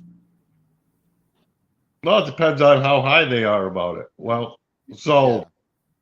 I mean, so you could get in a situation you draft him at number 1, and if you really want Harrison, you could move up to number 4 and maybe still get him and not have to give up a whole lot. Shit, I like Troy Franklin. That's another knock. We talk about QBs, and I know you're a Jaden Daniels fan, but he's going to be he was throwing to 2 first-round picks in college, which I think might inflate your numbers a little bit when you have 2 wide receivers that are going to go in the first-round talent. That's just that's where I don't get where people are like, well, JJ wasn't asked to do much. He was the man on the national championship team, but he didn't have any receivers to throw to. But when you bring that up to Spencer Rattler, they're like, it doesn't matter. He didn't win in college. So scouts don't give a shit about that. And I mean, I think in a few minutes, you're going to see Spencer Rattler tear it up on his stuff. I really do. The guy has elite arm talent. So I got to get going to work. I just go ahead. All right, Big T-Bess, you have a good day. All right. See you guys later. All right. So what wide receivers? Okay, so since they're still doing running backs, what running backs in the free agency do you like, and which ones are there any in the draft that you like? I like Corum from Michigan. I'm just gonna be honest. What do we got for free agents though? I pulled away from football, so I haven't really paid much attention. What do we got for free agents? All right, so I can pull it up real quick.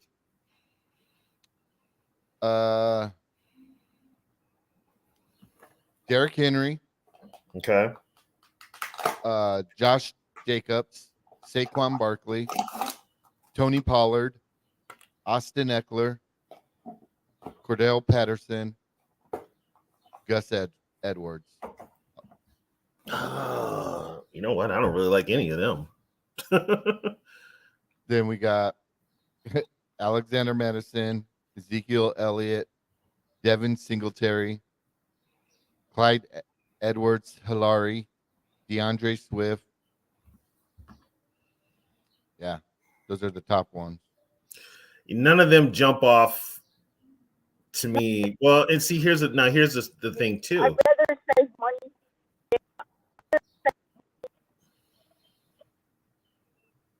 Say it again, Sarah. You're choppy. Sarah, you're choppy. I said I'd rather money and draft a rookie running back. Okay, she says she would rather save money and draft a rookie running back. Yeah, and either draft a rookie or run with what you got. I mean, you don't have much, but also now here's the thing: this year we've got to see KOC run the ball. Offensively, he's got to run the ball. Rap in the building. What up, Rap?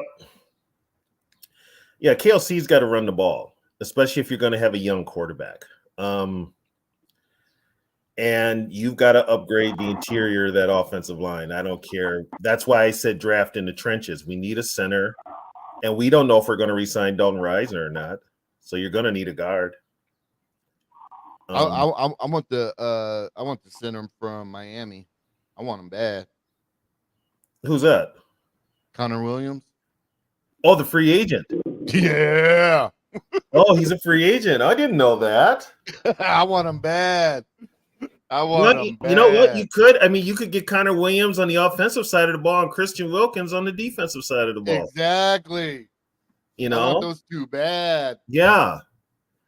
You know, and if you get, what's his name, Xavier Howard at a corner, and Flores will get the most out of those guys.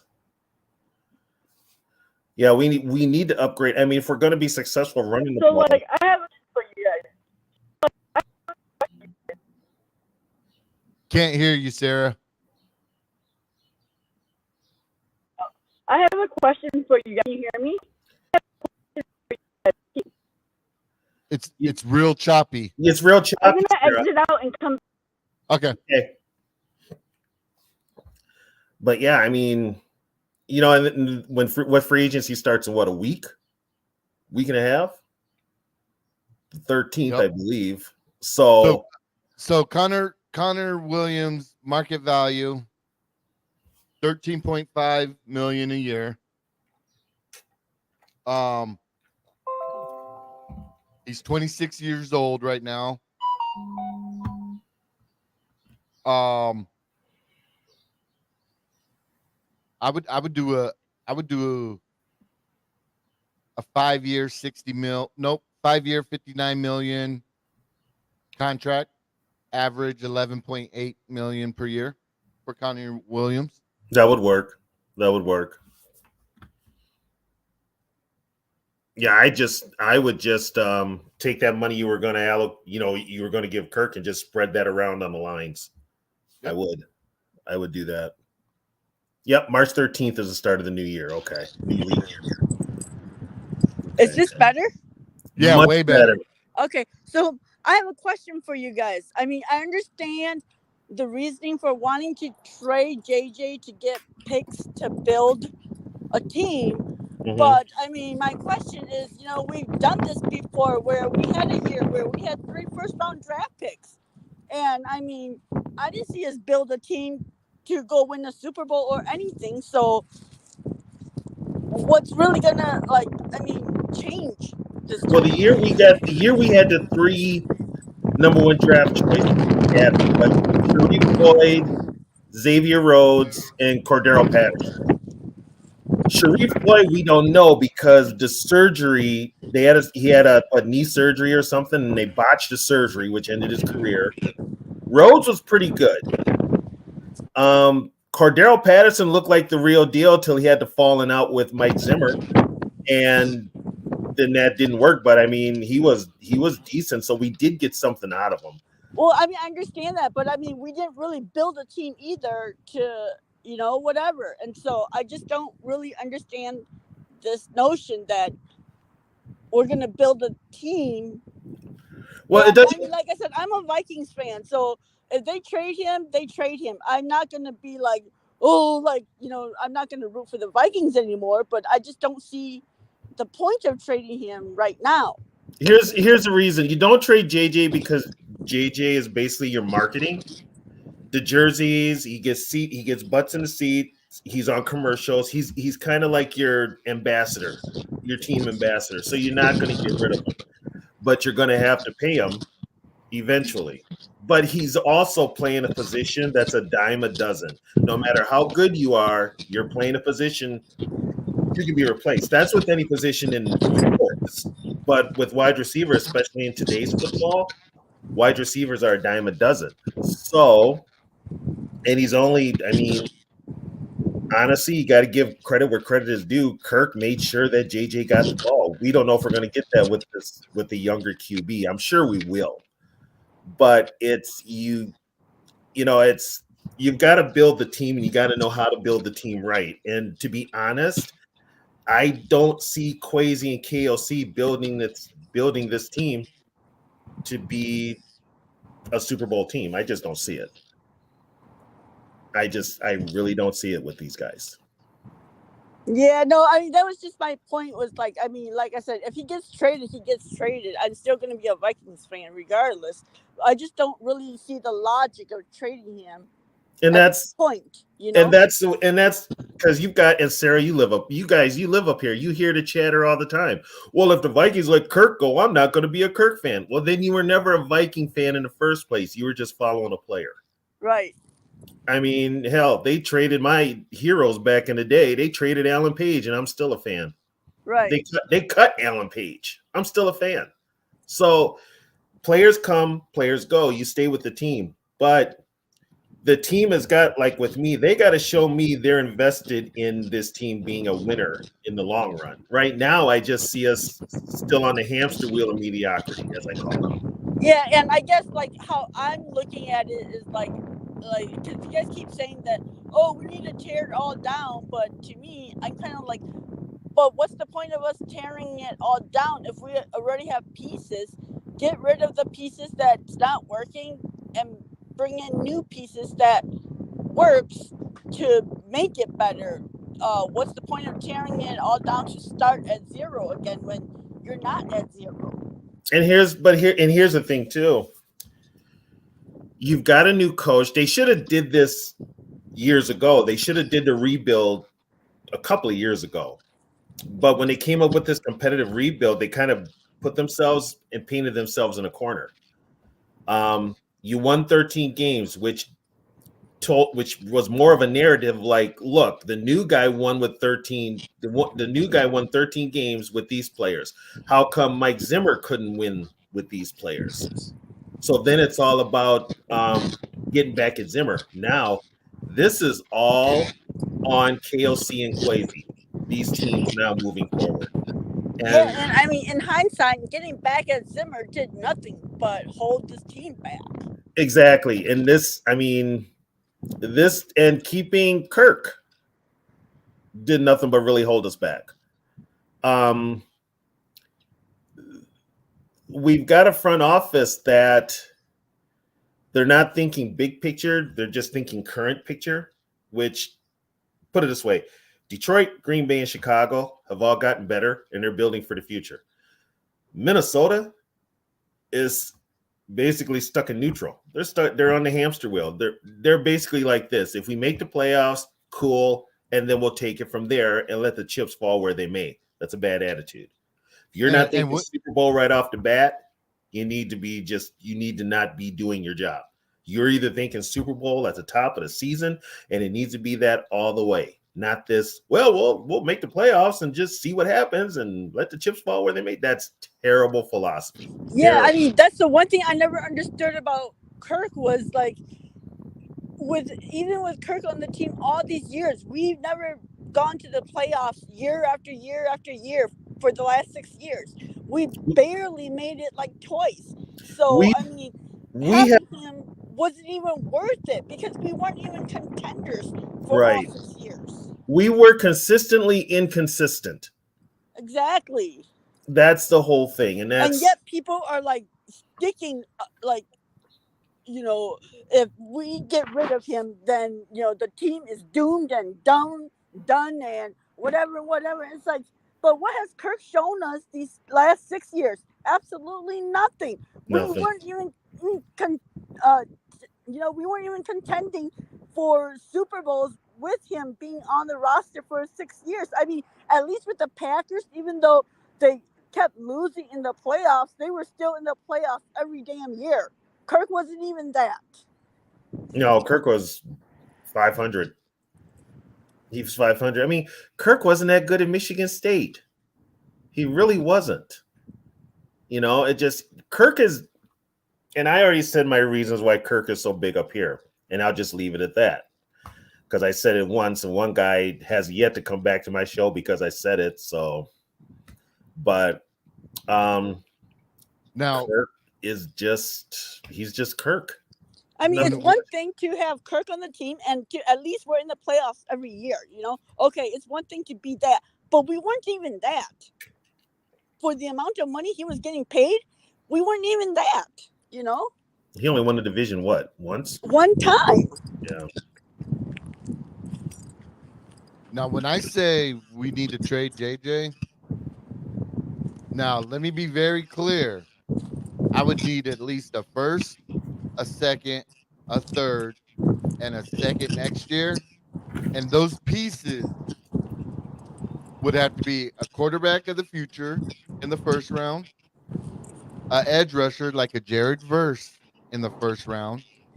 In the second round, we'd stick with defense. It would have to be either a Brandon Fisk from Florida State or Edgerrin Cooper, the linebacker, or there's two Dwayne Carter and a McKinley Jackson in the third. So and we would have to get a wide receiver like a Mike Evans in free agency because he averages 1,000 yards per year and he gets touchdown. Does Mike Evans have the injury problem? No, not really. I don't think so. Keenan is the one with the injuries, right? Yeah. Okay. So that's what I'm saying, and then maybe pick up like another wide receiver 3. You know. But see, here's the thing you're doing, Yogi. You're building a team to win and win consecutively. Yeah. This Viking offense is just building right now to sell tickets.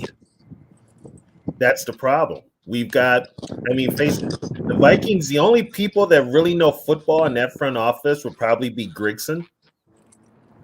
Kwesi is an analytics guy. KOC, no matter what they say, KOC never called an offense in his life, not in the NFL. He never developed any quarterback. KOC got this gig because of Sean McVay.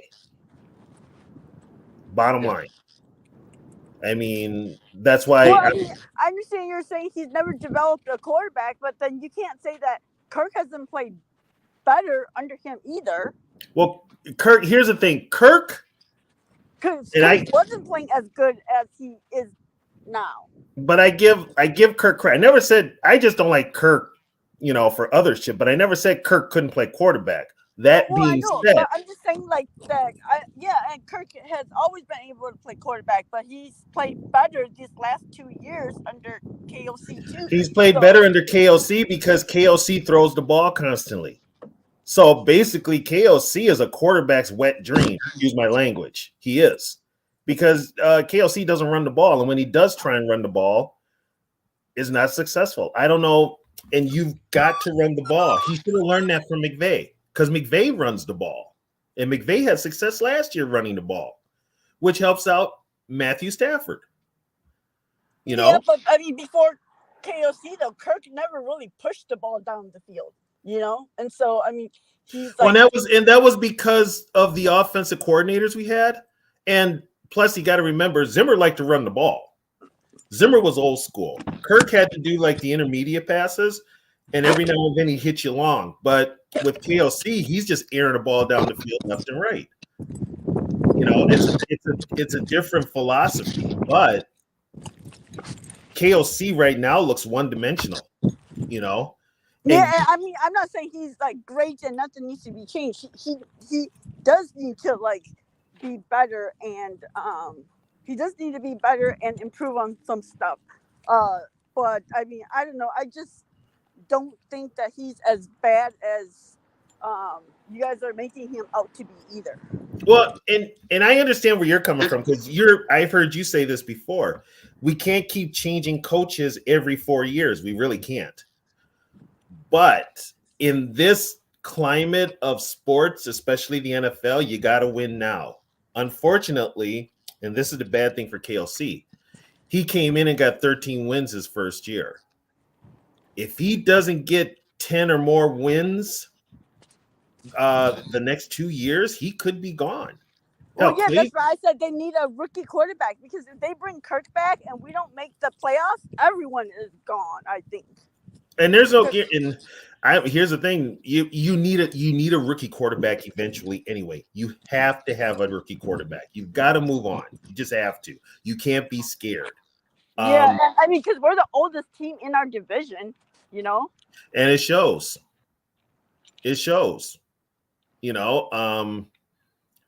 Kwesi, and here's another thing too. This is the last year of Kwesi's contract. the Vikings have already talked about extending KLC, but they haven't said anything about extending Kwesi. Like, I mean, I know Kwesi's done some things I don't agree with, but I mean, at the same time, I mean, some of the moves he's made, I like that he got rid of all our old veterans, you know, because then it needed to be done and whatnot. Even though people were upset about it, I'm glad he did that last year. Well, but the problem is who he replaced them with. Yeah, you know, like I said, I mean, I don't agree with everything he's done, but at the same time, it's not all bad like the way people are making it out to be either. Well, and here's my thing too. First of all, I'm old school. You don't trade in a division. Never trade in your division. That's mistake number one. He did it twice. And those teams got players that, guess what? They are making at a position of strength where the Vikings have drafted all these defensive backs is becoming a position of weakness. You know, it just and then you sign Davenport. Come on. You re-sign Bradbury. Makes no sense.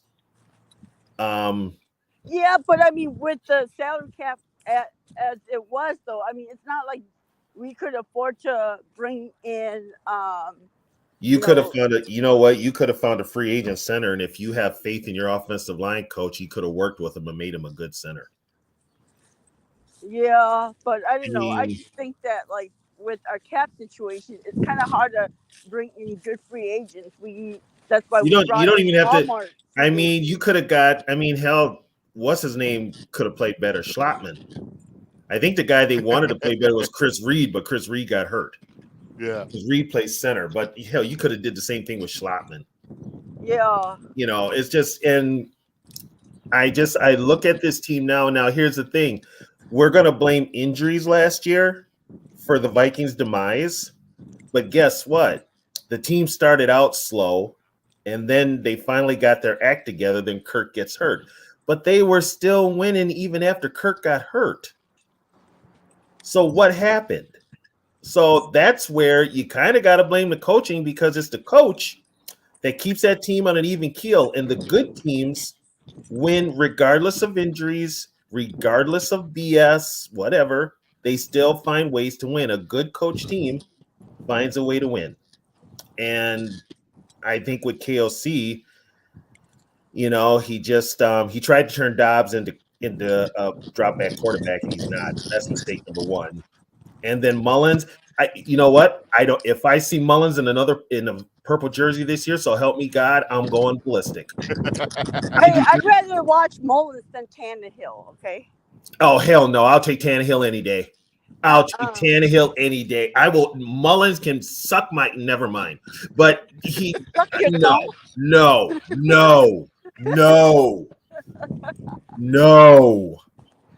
Nick Mullins can go, and I don't care. He can just leave.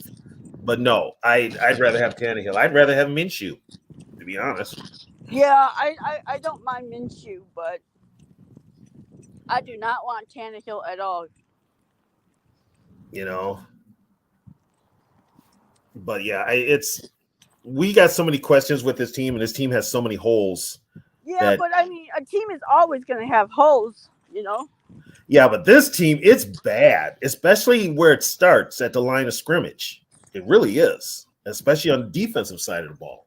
Well, and I think, I think our guards will be okay if we got a better center, you know? And that would help. And Reisner's a free agent, so we don't know if Reisner's coming back. He's a free agent. That is true. Like, if they're free agents, couldn't the Vikings? Because the Vikings were able to sign a couple players before free agency, right? Because technically they're still on the Vikings, so they don't have that having to wait till March 13th or whatever, right? Yeah, right now technically they're still under contract, so they can they could give them an extension.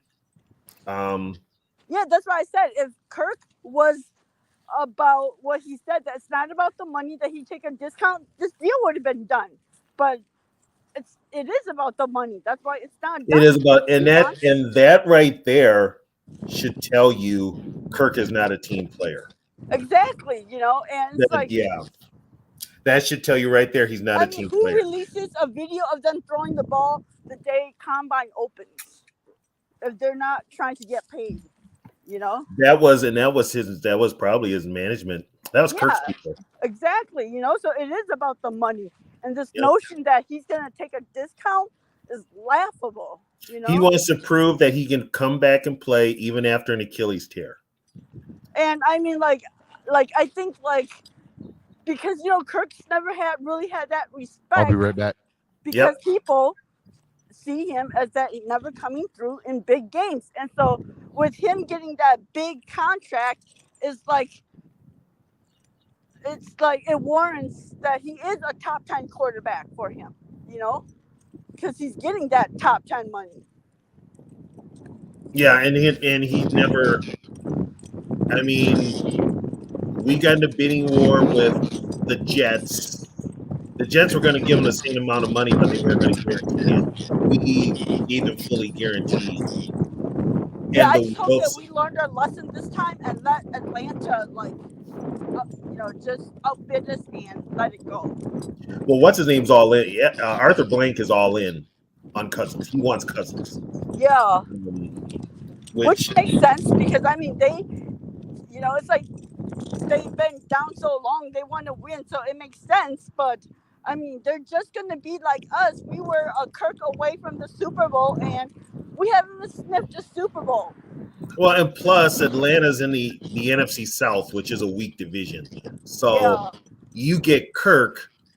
You're at least winning the division. You're at least winning the division. After that, good luck. Yeah. Yeah, you get Kirk, you're going to win the division because Tampa Bay is going to overpay for Baker Mayfield. Yeah, because I mean, you can't tell me that Kirk is going to. I just don't see Kirk being able to ever win a Super Bowl. I don't care if he's got an all-pro team around him.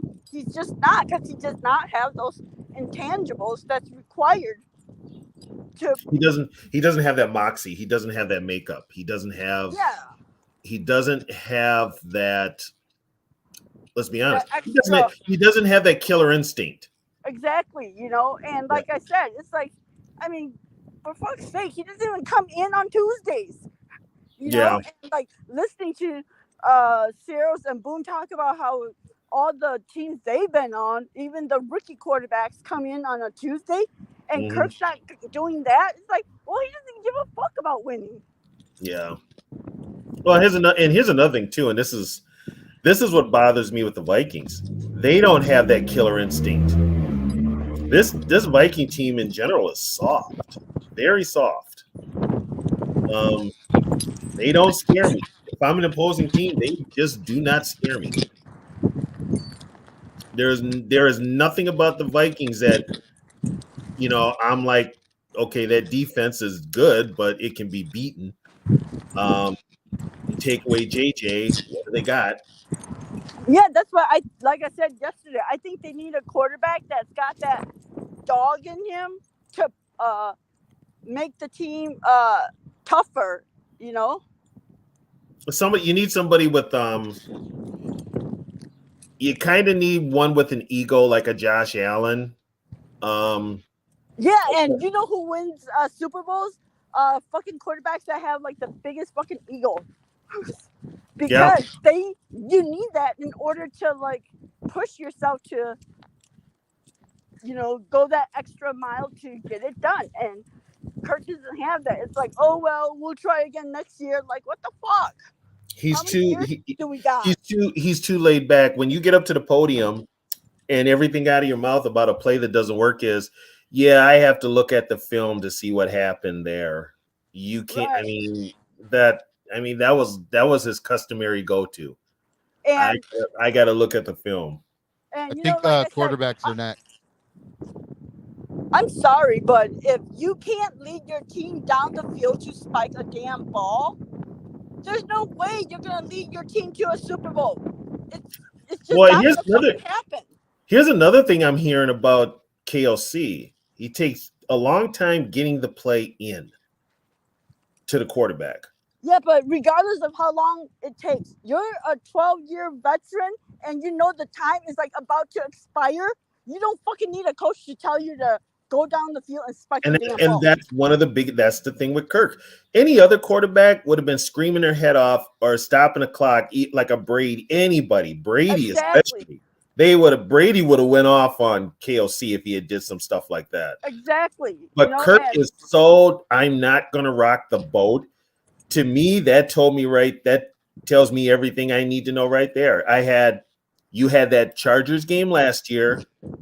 And then his first year, you had that Seahawks Monday night game that told me he was not the answer at quarterback. Yeah. You know, because that's something that you shouldn't even be needing the coach to tell you. You know, that's something that being a veteran this long should automatically come in you to know that you have to spike the damn ball regardless of what happens. You got to bring the team down and spike the ball. Yep, it's quarterback instinct. And I just don't see him as ever being that leader. So people can say, "Oh, watch him go to another team to win a Super Bowl." He's not. He's not. He doesn't have that in him to do that. No, he doesn't. Although it'd be a bitch though if he went to Atlanta and did win a Super Bowl. It would, but it's just not going to happen. Yeah. I'm sorry, but he doesn't have that killer DNA in him to be able to do that. Very true. Very true. When you're 4th and 8, it don't matter what fucking play is drawn. You don't fucking throw short of the sticks. That's something that only a killer instinct quarterback would know to do, and he doesn't have that. You also need your receivers to run past the sticks or at the sticks, and he's basically dumping it off to the safety valve.